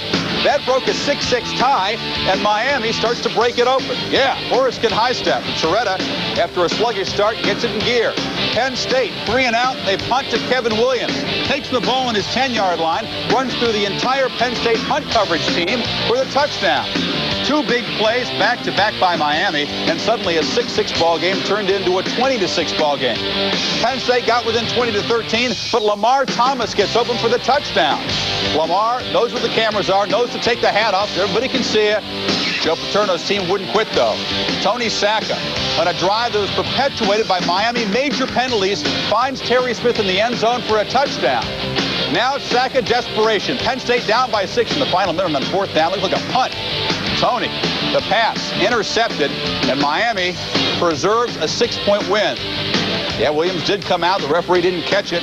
It's ruled a touchback right there, and Miami holds on 41 straight now in the Orange Bowl, 26-20. Miami heading towards that unbeaten matchup with Florida State. Gino Torretta, we mentioned he didn't play all that well, but he had the 2 big bombs. Count for the even though it's a Virginia Tech home game, technically in Orlando. Will Fuhrer, the lefty, picked off by Terrell Buckley. He's the best return man once he catches the ball in the country, and he's learned some moves from Neon Dion. High stepping into the end zone, 71 yards, 14-7 Seminoles in the second quarter. Now it's tied at 14, and Florida State on the march again. Casey Weldon starting slowly, but then he finds Kevin Knox open, and Knox makes his first touchdown reception of the season. Florida State did miss a point, as we mentioned, but it didn't mean anything. 33. Sacca to Terry Smith from 2 yards out. But once again, Miami quick to respond. Gino Torretta tossing his second TD of the day. This one 42 yards to Lamar Thomas. Carlos Huerta misses the extra point. 26-13 Canes. And back come the Nittany Lions. Sacking again to Terry Smith, 9 yards out. And folks, plenty of reason to celebrate. Because with just over a minute remaining, Penn State with a chance to win it. 4th and 10 at the 44. Sacker could have run for the first down and then some, but instead, Darrell Williams is there with the interception to end the upset bid.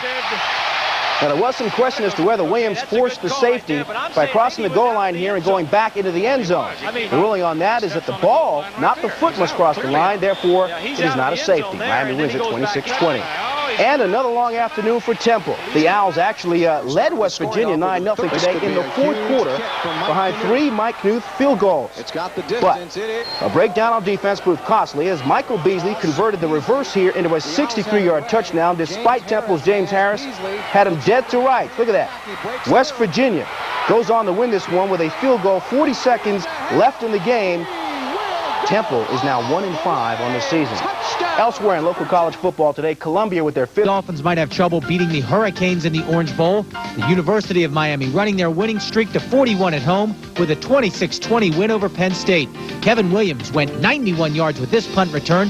Gino Torretta had 2 touchdown passes. Scratch Baylor from the list of unbeatens. Rice shocked the Bears 2017 in Waco. Trevor Cobb, the nation's leading rusher, had 171 yards and this touchdown. For the 3rd straight year, Texas upset Oklahoma. Bubba Jocks scooped up the fumble and went 30 yards for the score, leading the Longhorns to the 10-7 win. Florida State 13 better than Virginia Tech. Washington hammered Toledo. Florida gave Tennessee their first loss. Michigan easily over the winless Spartans. Notre Dame pounded previously unbeaten Pitt. Illinois won on a late field goal. Nebraska rolled. Virginia and Clemson tied. California cruised past Oregon. Iowa had their hands full but held off Wisconsin. Here's a shocker. East Carolina beat Syracuse at the Carrier Dome. Alabama all over Tulane. Georgia won at Ole Miss. Auburn just gets by Vanderbilt. And Colorado did not need 5 Gators. A record crowd on hand tonight. Over 85,000 of those Gator baiting people. Second quarter, 7-2 Florida. 3rd inning. Shane Matthews hits Trey Everett for a 29-yard touchdown pass. Jeremy Lincoln can't believe it. You caught that thing? Yeah, 14-2 Gators. Tennessee comes back. Andy Kelly, the Corey Fleming, 4 yards, zips it in there, touchdown. Kelly loves it. Florida's lead is down to 14-9. Last play of the first half. Matthews heaves the Hail Mary pass into the end zone. For Florida, it is batted around, and finally, it is picked off. It was that kind of game. 3rd quarter, 21-12 Gators. Eric Rett with a 4-yard TD run, one of his 2 TDs on the night. Yeah, that's the ticket. Yeah, 28-12 Gators, and Steve Spurrier was thrilled. 4th quarter, 28-18. Andy Kelly trying to rally the Vols, but he's intercepted by Larry Kennedy. No Rocky Top courses tonight, I'm afraid. Kennedy returns at 43 yards. He will go all the way. 35-18 the final. 85,000 plus love it. They can't wait till Florida State comes to town on November 3rd. Michigan, though, ahead 7-0 in the first quarter. Elvis Gerbach still in the building. Drops back, throws for Desmond Howard. And he dives and comes up with it. One of 2 touchdown catches, 21-0 Michigan at the half. 3rd quarter, it was 28-14, but here goes Jesse Johnson. 29 yards up the middle. Wolverines roll it up and go on to win 45-28. Gerbach with 3 touchdown passes. Desmond Howard, 8 catches. The Panthers journeyed to Notre Dame Stadium to see if they could do the same. The Panthers against the Fighting Peacock, the Irish, on a Pittsburgh Panther football Saturday. Let's see what happened in South Bend. Always get that mixed up. Last time Pitt was unbeaten this late in the season, 82, when Notre Dame beat them. Special teams a problem for Pitt. Steve Israel fumbles the punt. Notre Dame recovers, leading eventually to an Irish score. 7-0 Notre Dame when Reggie Brooks blocks walk-on Leon Teodoro's punt, recovers it in the end zone. 14-0 Notre Dame. Pitt coach Paul Hackett, quarterback Alex Van Pelt, plot the strategy. Notre Dame's fullback Jerome Bettis must have been listening, at least to the defensive strategy, because look at this, up the middle, 40 yards. Bettis had 125 yards rushing, 2 TDs. And in South Bend, the Irish eyes were smiling. 42-7 final. They were 7th-ranked Notre Dame. Pittsburgh held a 59-yard stand. Well, they went out and lost to the Rangers by a 5-4 final Pass intercepted by Lemieux. at the Igloo. He shoots, he scores! Elsewhere in the NHL tonight, let's check this game of the season this afternoon, but probably its 4th-place national ranking in the Division I AA college football poll. Quarterback Tommy Colombo attempted a school record 35 passes. 61 passes, completed 35 for 395 yards, 4 TDs. Unfortunately, as you can see there, he also tossed a couple of interceptions. That one returned for a touchdown by Warren McIntyre. Delaware quarterback also had a record-setting day. Billy Vergantino ran for 4 touchdowns, this one for 24 yards, as Nova falls from the ranks of unbeaten 38-28. And Temple coach Jerry Burnt, well, he had plenty of reason to be hot under the collar at Veterans Stadium this afternoon.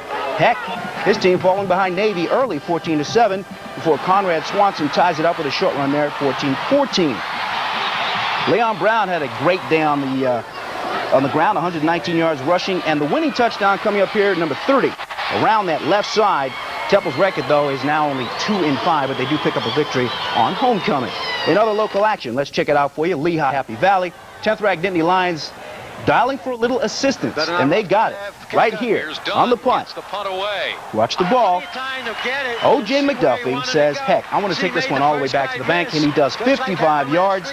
The extra point was good, and that time making it 14-14 out of Beaver Stadium. And from there, well, Penn State proceeded to put the game away.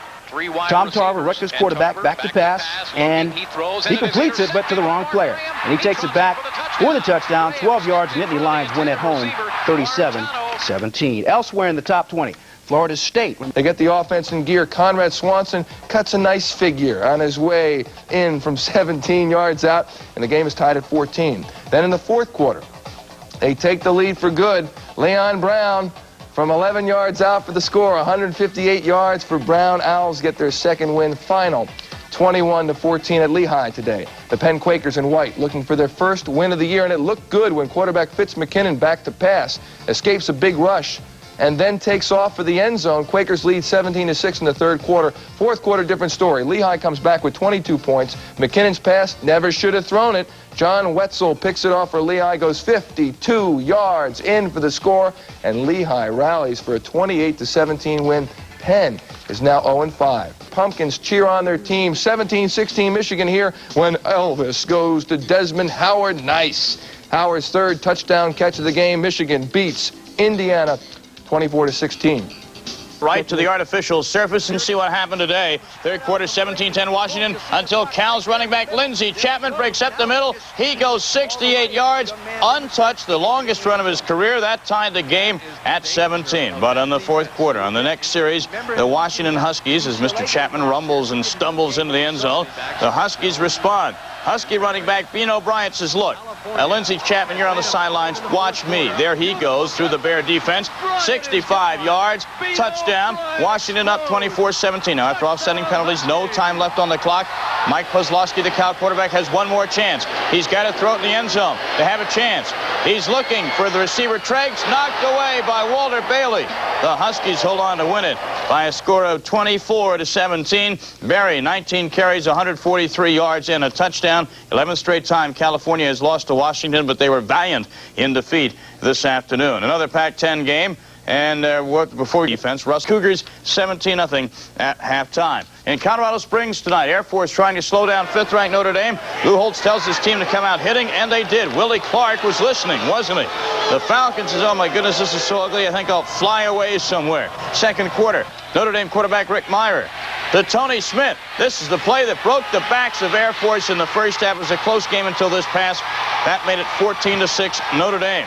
In the third quarter, 21-9 Irish. Jerome Bettis bowls over a small, gallant, but very tired defensive unit. Notre Dame wins it going away by a score of 28-9. And they remain in the hunt for the national title at 6-1. Air Force falls to 6-2. In Nashville today, Vanderbilt and Georgia. First quarter, Georgia leading 7-0. Garrison Hurst benefits from Lamont Tellis' blocking. He goes 45 yards. 14-0 Bulldogs. Going to be easy today. Third quarter, though, Georgia leading 17-13. Corey Harris picks up a fumble. Marcus Wilson. Let's see if he can make something out of this. Well, he fumbled, and Corey Harris says thank you and turns a busted play into a 51-yard touchdown. Vanderbilt leads by 3 over Georgia. Fourth quarter, Vanderbilt up by 10. Greg Talley hits Andre Hastings. Touchdown. And that caps an 80-yard drive, and then the two-point conversion. Good to Garrison Hurst. Vanderbilt leads by only 2. Fourth quarter, minute 27 remaining. The field goal that would win for Georgia, it goes just wide. And Vanderbilt hangs on. Good for them. They beat Georgia 27-25. Commodores 2-5. They could be a lot better than that with some luck in the SEC race this season. In Raleigh, NC State unbeaten, taking on 1AA Marshall out of Huntington, West Virginia. And this is Michael Payton to Brian Dowler. 7-0. The Thundering Herd is on top. Fourth quarter, NC State trails Marshall 14-9. The onside kick recovered by the Wolfpack. They have one more chance. One more chance for victory to avoid the embarrassment of losing to Marshall. Jeff Bender in your living room. Here comes the football. Get out of the way. Touchdown. NC State wins. What a shot by the cameraman. That's great camera work. NC State over Marshall 15-14. They remain undefeated. They may have dropped a little bit in stature, winning by 1 over Marshall, but next week they get to go to Death Valley to play Clemson. And the camera 5 action from around the nation. Indiana at number 4, Michigan. Bo wasn't there. He was in New York making big bucks on TV, but somebody thought of him. First quarter, Elvis Gerbach to Desmond Howard, 4 yards, touchdown, 7-0 Michigan. But Indiana hung tough in this game. Quarterback Trent Green, with a nice effort, keeps it, ties the game at 7. But that combination struck again from Michigan. Elvis Gerbach to Desmond Howard, second of 3 TDs on the day. Michigan wins it. In Birmingham, Alabama, at Legion Field, Tennessee and Alabama, Saran Stacy showing why he's one of the top running backs in the country. Look at this. 1, 2, 3 guys. Can't bring him down. He didn't go for a TD on this run, but he set one up. He had a couple of TDs on the day. The Volunteers hung tough. Aaron Hayden, late in the game, scores from 8 yards out. Bama by 5, 24-19. Closing seconds, Tennessee had a shot to win the game. Andy Kelly's last-second passing attempt never materialized. He sacked. Bama wins it. Colorado, Oklahoma. Buffaloes go to the unusual. Darian Hagan passes back to Mike Westbrook, who passes forward to Darian Hagan, who bobbles, who catches it. Gary Gibbs, the Oklahoma coach, is on the sideline saying, what? Later, Hagan hits Christian Faria. Nice fake. And the 5-yard TD. Darian Hagan, 3 TD passes on the day. The Buffaloes roam by 17. Illinois at Iowa. Illinois' Jason Verduzco, number 10 at QB. Straight back, under pressure. Keeps his cool, hits John Wright, 14-10 Illini. But back come the Hawkeyes at Kinnick Stadium. Matt Rogers to Mike Saunders. Rogers rolling right. Has all the time in the world. Hits Saunders, who dives for the touchdown. Illinois' lead is 21-17. Then the final 2.5 minutes. Matt Rogers from the 1. Gets it done. Iowa wins it 24-21. Southwest Conference, A&M at Baylor. Swinging gate play. Bucky Richardson, the quarterback, lined up as a split end. Snaps it to Brian Mitchell. Mitchell back to Richardson. A&M wins it 34-16 over Baylor, who's done a fast fade the last couple of weeks. They are not going wacko and Waco. And Syracuse at Pitt, 9 seconds to go. David Walker steps in for the 1. Syracuse led only once at the end of the game, and that's when it counts. Also up 14-7 second quarter, but Penn State runs away with it. I should say O.J. McDuffie runs away with it for Penn State. 55-yard punt return, 37-17 Penn State. Strangest play of the day in Lexington, Kentucky. LSU's Corey Raymond comes up with a key interception here. But watch, he goes in the end zone, and look at his teammate, Anthony Marshall. Gets called for the clip. LSU ball? No, sir. Safety, LSU, 2 points. Kentucky leads at 19-15. LSU's defense stiffened, forced the punt, and on the punt, Todd Kitchen. His second punt return for a touchdown in 2 weeks. Look at him break tackles and outrun everybody. LSU beats Kentucky the 7th time in 8 years, 29-26. Indiana State yielded only 10 points, none in the second half. On offense, quarterback Casey Weldon threw for almost 300 yards. Amp Lee adds this 2-yard score. Seminoles romp 39-10. In Gainesville, Florida versus Northern Illinois. Florida quarterback Shane Matthews threw for 336 yards, including this 18-yarder to Harrison Houston. Florida's offense racked up over 600 yards in the 41-10 rout of Northern Illinois. The worst punishment comes in Miami. Kevin Williams breaks not 1, but 2 punt returns over 40 yards against Long Beach State, including the 63-yarder coming at you. Miami's defense held Long Beach State to 89 yards, and Miami wins at 55-0. Was it a day at the beach? You bet. Florida's Big Three, 135-20. Other top 20 scores to talk about. I told you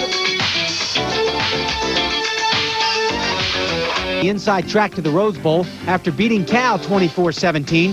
Vito Bryant broke a tie game in the 4th with a 65-yard TD run.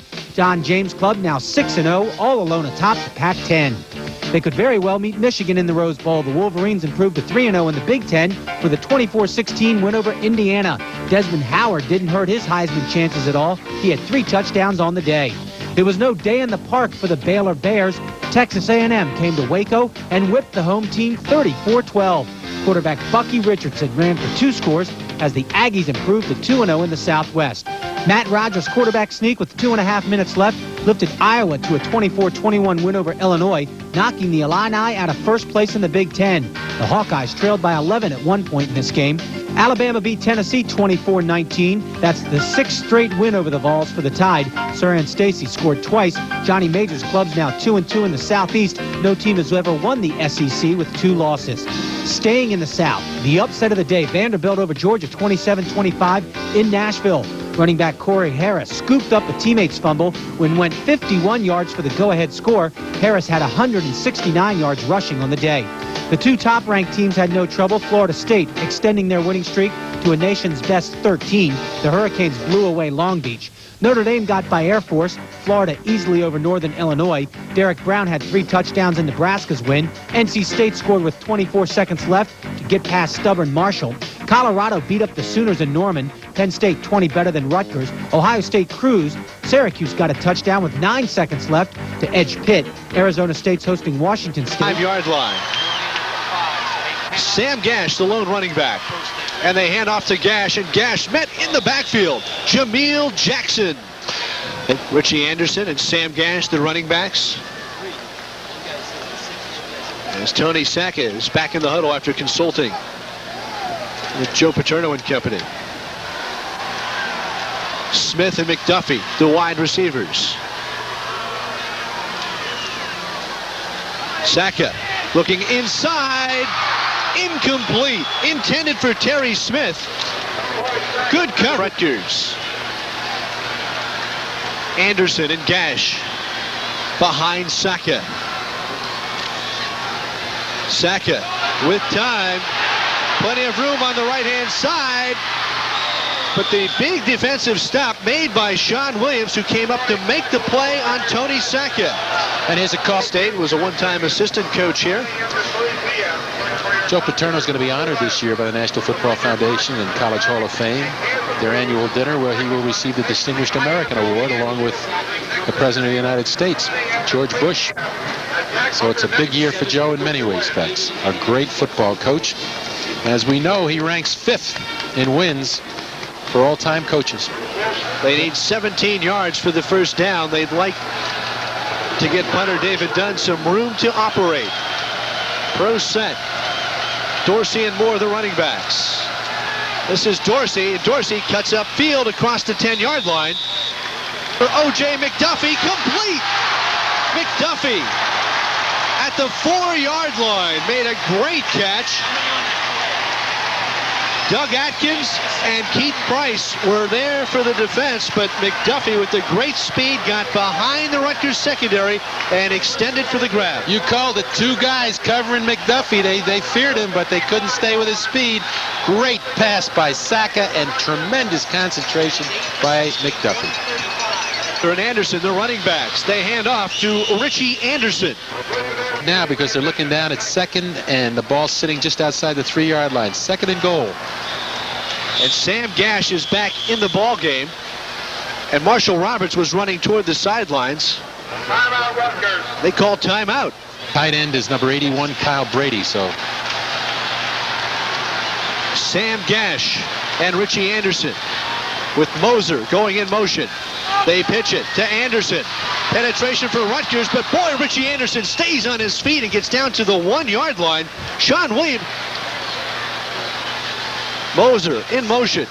Sacca handing off to Collins, and Jerry Collins drives the pile and goes in for the touchdown. They had him. Trouble here for Iowa as they were stopped 1, 2, 3 and out by Purdue, and Purdue scored in the first possession.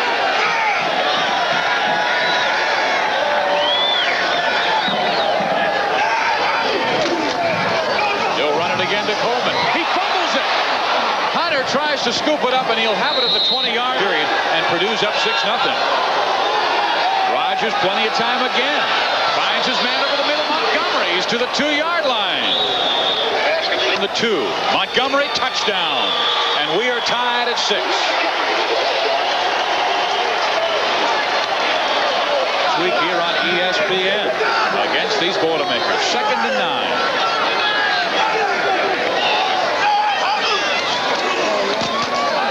Play action. He has his man for the first down at the 45-yard line. Rodney been here. He'll run. Good cut to the outside. And Corey Rogers got it past the 46-yard line. He needs to go.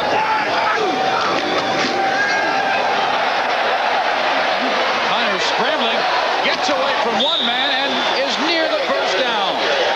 Scott Clayton, number 6, had to bump out Hunter, but he is a big. They're blitzes. Well, they bring in 290-pound Ryan Grigson to go double tight end on 3rd and 2, and they give the handoff, and they get the first down, and it's Earl Coleman. 1st and 10 from the 22. Hunter with time. Has his man inside the 10-yard line, Ernest Callaway.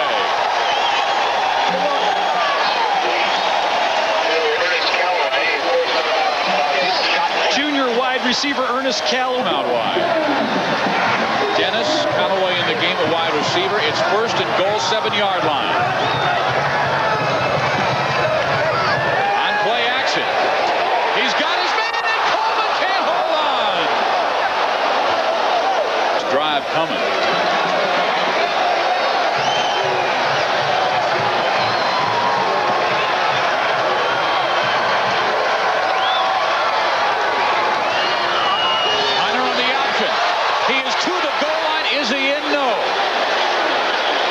Decision. Rogers, touchdown.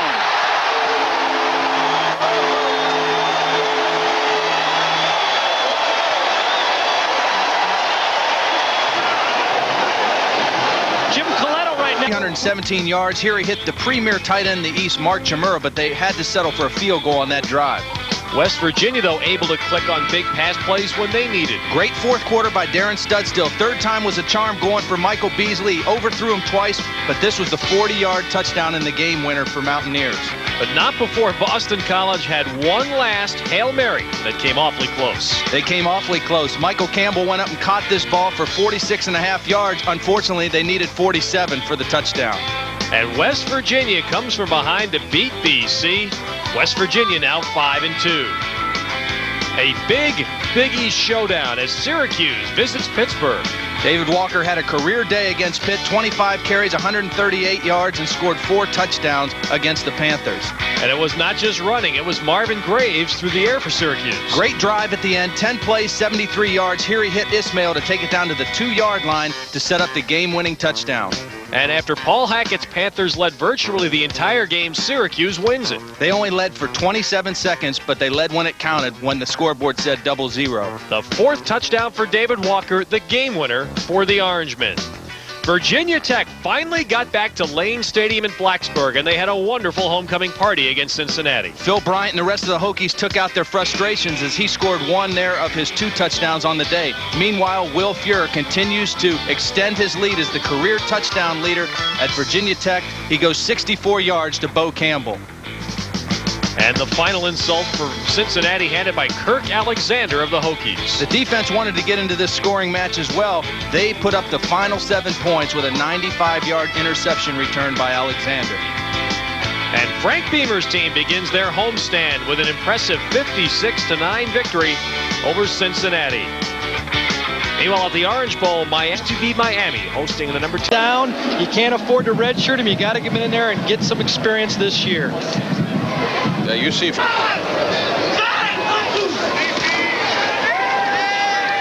going to the air. He's airing it out as well. And the catch is made by Purdue. And look at this, Ernest Callaway. Callaway's going in for the touchdown. They will go for 2 now. They're behind by 16 points. They're now behind by 10. They must go for 2. 60-yard, 5-yard pass. Callaway brilliant after the catch of the ball. Rutgers bidding for their first ever bowl. We won't count the Garden State Bowl. There's the missile, Qadri Ismail, and he takes it right here on the reverse, heads to the far sideline. He's going to get stymied here, but he cuts it back. And the missile scores his 3rd rushing touchdown, 65 yards to put the Orangemen up 7-0. Doug Graber wondering how that happened. Over pursuit, Doug. That's how it happened. The defense came through later in the first quarter. Graves throws, picked off by Malik Jackson. He's taking it in. 27 yards, ties the game at 7. But then the Syracuse defense responds. 13-7. Tom Tarver nailed on the attempted flea flicker by George Rooks. 21-7. Syracuse prevails. Ismail now 7 touchdowns on the season. Syracuse 6. And Graham goes back to work off a pump fake. First man covered. Comes back the other way for a first down. Beautiful strike to state line for the first down. Again, they're using boot action to help pass protection. They've been calling 20 passes a game, only getting 13 of them off. Now you'll see. We're ready for it, though, weren't they, folks? Second down. This is Snow running wide to the left. Bless to the 2-yard line. Nice run by the tailback. Carlos Snow. Stabline in motion. Snow again to the flag. Touchdown, Ohio State.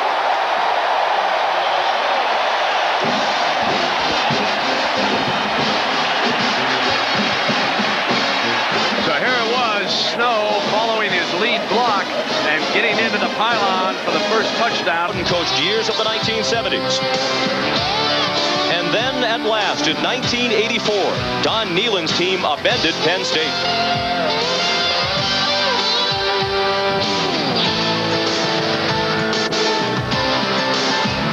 And Major Harris beat them again in 1988.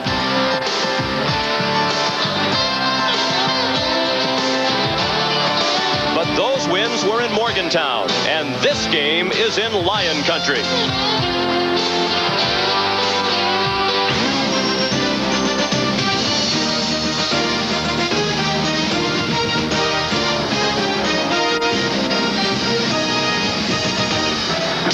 In central Pennsylvania, all roads lead to Beaver Stadium, where this afternoon a sellout crowd of more than 93,000 is on hand, ready to lead the Nittany Lions onto the field.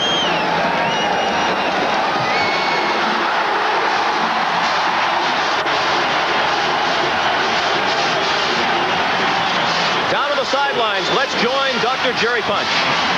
Thank you very much, Joe. You know, we approach the final few weeks of the college football season. Every game is critical. Although both teams today have 2 losses, the burden is squarely on the shoulders of the Mountaineers of West Virginia, who are unranked at present. Now, they have 3 of the remaining 4 games away. And the Bowl Scouts, of which there are 10 here today, believe they must pull off an upset, either at Syracuse, at Miami, or here today, if they are to have some control over their postseason bowl destiny. Now, Coach Don Nehlen realizes that. He told me moments ago, we're going to pull out all the stops. Early on, when we cross that 50-yard line, we may be in 4-down territory. Obviously a big game for the Mountaineers of West Virginia. And Jerry, they'll be playing in front of the largest crowd ever to watch a West Virginia University sporting event. The Mountaineers and the Nittany Lions will have the opening kickoff. Kicks off. Mike Baker for West Virginia from the 3. He brought it out to the 28-yard line. Blitz and a screen to Anderson. First down and much more. Inside the 20 and out of bounds near the 15-yard line.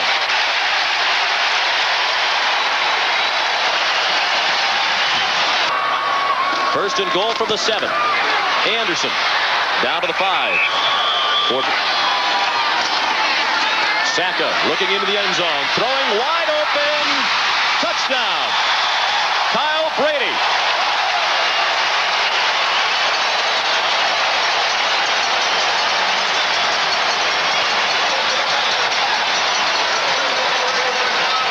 Up just enough. Steve Grant, number 4 in the middle of your screen, did not hold up Brady enough. He's 6'6" in height. He gets the foot in. Excellent reception. This is not West Virginia football. 3rd and 17. As a matter of fact, it's not too many teams football. There's more evidence. Incomplete pass they roll. Incomplete pass. As the ball gets a block from McDuffie and turn the corner. He's out at the 4. Second and goal from the 4. Hammonds down to the goal line. And Mark Hammonds just 5'10", 185 pounds. Third and goal from inside the 1. Sacca over the top. No signal yet. Penn State players signaling touchdown. Their opinion doesn't matter. And now the officials concur. Touchdown, Penn State.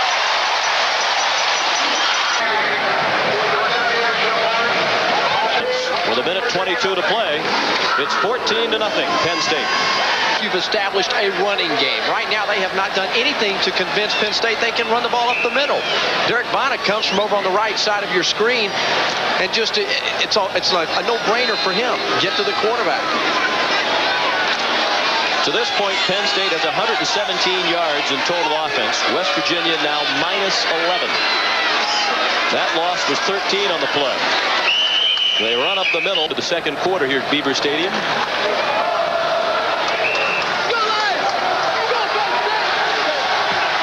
In the shadow of Mount Nittany. 3rd and 20.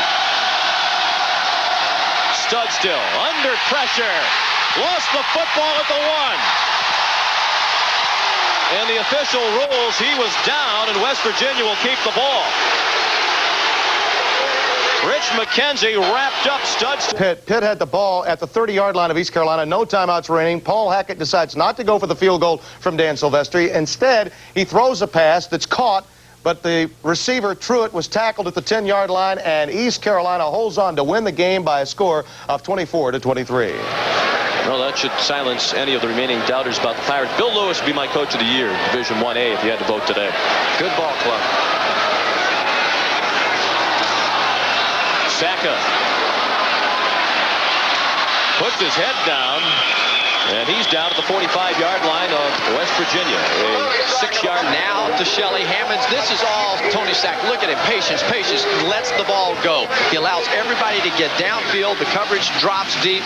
And Shelly Hammonds, a good, patient runner. And you're talking about, once again, the guy that wants to play free safety, but with moves and finesse like that and balance. Bill Spoor is the holder. And it is good.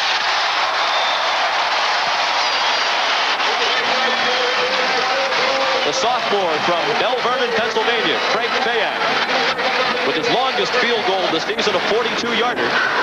And with 11:40 to play till halftime, 17-0 Penn State. Yard line, and Graham fires incomplete. He had an open man. The receiver, Stabline, was open, and he missed 13 seconds. It looks like they're going to come after him again in the man-to-man tight coverage. Stabline, Edwards, Galloway looking back. Under pressure, had to get it off to Edwards. He's out of bounds at the 5-yard line with 8. Bergstreet with the hold, and this time Williams. 66 yards and a touchdown.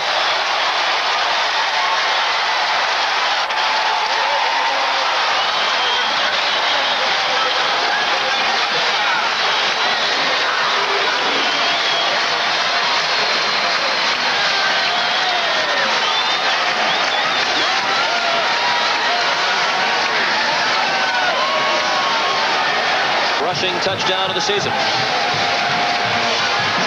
Morris had a big day earlier in the season against Cincinnati. A hard runner. He's one of these guys that just wants the opportunity to get on the field and to play. Penn State has a host of good running backs. Good job of getting downfield and not just giving up, running bull-headed straight ahead. He sets up the man trying to tackle him, gets back inside, and great effort by his teammates of getting him into the end zone. They hustled down the field with him. How about the quarterback, Collins, showing some speed? The quarterback, Collins, will have to ice his hamstrings tomorrow. He hadn't run that fast since he got here to school.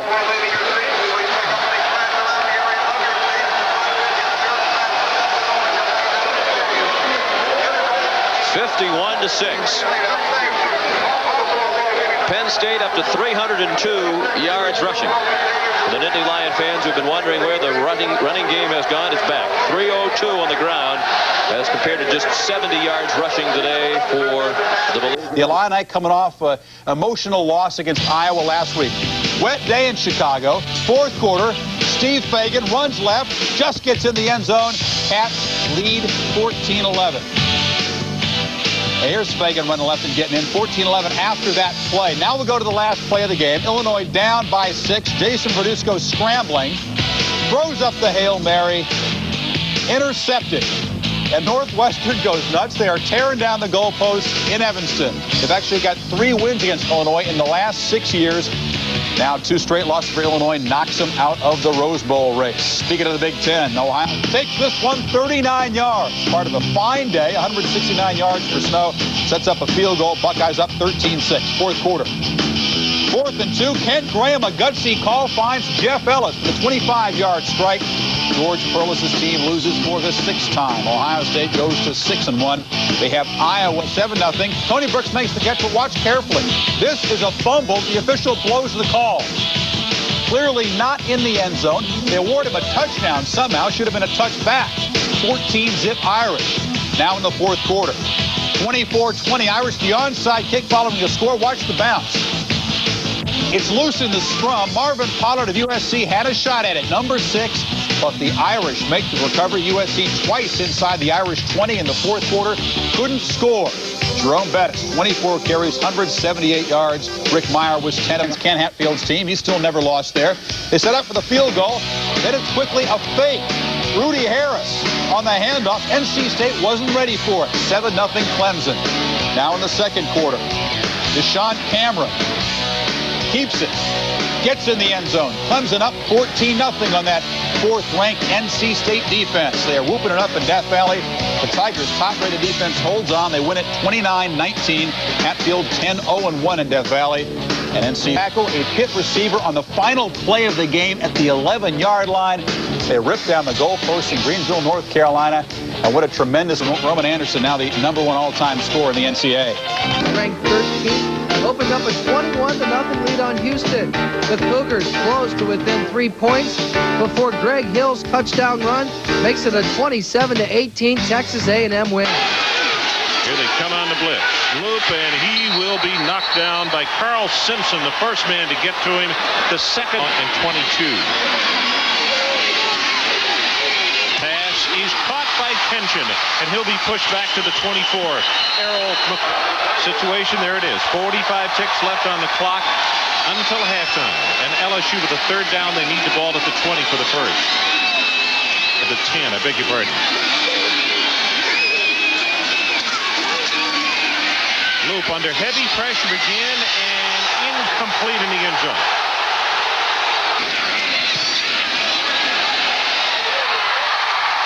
He got it.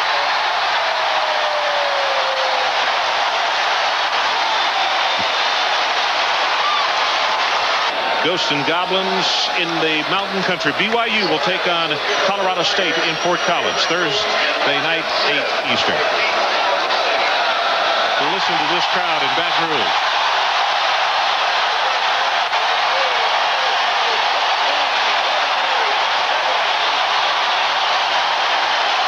Lions rolling over West Virginia 51-6. Tony Sacker, great numbers on the day. Actually 9 of 15 for 172 yards and 3 touchdowns. Those are the big numbers, including a pair of 38-yarders to O.J. McDuffie in the 4th. This one of them right here. 2 defenders fall down on the play. Sacker now just 24 yards short of Chuck Fusina's school record career passing. Sacker, by the way, also ran for a touchdown. Nittany Lions eventually closed out the scoring with this 66-yard run by J.T. Morris. Penn State now 7-2 on the year. Next week, Lions take a bye before returning to action November 9th against Maryland. On the main line, it was Villanova's Wildcats clawing their way back into the win column as Pat Kennedy scored 4 touchdowns and a school record 249 yards rushing as the Wildcats tomahawked the Indians of William & Mary 35-21. Kennedy with touchdown runs of 4, 13, 14, and this long distance jaunt of 79 yards. Let's check the rest of today's local action. Penn with their first victory on the season. Harvard also comes up victorious today over Princeton. Delaware a winner. Delaware State also a winner. Lockhaven comes up with a winner, 13-7 over Westchester. Bloomsburg big over Cheney. Home cooking on top-ranked Florida State. The Seminoles, however, with just too much firepower. They battle back from a 13-0 deficit to eventually win it 27-16. With that in mind, ranked Florida State's parade, the Tigers jumping out to a 13-0 lead. But the Seminoles woke up in time to pull out a 27-16 win. Amp Lee, 112 yards and 3 touchdowns, including this 22-yard catch from Casey Weldon. Florida State's now 8-0. The upset of the day came in Evanston, where Northwestern shocked rival Illinois 17-11. Len Williams passing set up one touchdown. He ran for another. It's the first win of the year in the Big Ten for the Wildcats. The loss eliminates the Illini from Rose Bowl competition. Staying with the upsets, Mississippi State knocks off Auburn 24-17. But with all the off-the-field problems for Pat Dye, you might not call this much of a surprise. Kenny Roberts racing 61 yards with the game-winning touchdown with under 2 minutes to go. It used to be one of the best rivalries in college football, but lately Notre Dame has owned Southern Cal. No different Saturday. The Irish win again for the 9th straight time against the Trojans, 24-20. Big Jerome Bettis rumbled for 2 scores, including a 53-yarder. Number 3, Washington had no trouble with Oregon, 29-7. Billy Joe Hobart tossed 3 touchdowns, 2 of them to Mario Bailey. The Huskies are 7-0. East Carolina now 6-1 after nipping Pitt 24-23. Quarterback Jeff Blake scored the touchdown, then dove in for the 2-point conversion with 46 seconds left, lifting the Pirates to the win. On the scoreboard, Miami cruising at Arizona. Keith McCant tossed 3 touchdowns. The Huskers roll over Mizzou. Iowa rallied to beat Purdue. Clemson dealt NC State their first loss of the year. Freshman Nelson Welch with a school record 5 field goals. Penn State hammered West Virginia in front of the largest crowd ever at Happy Valley. California knocked off San Jose State.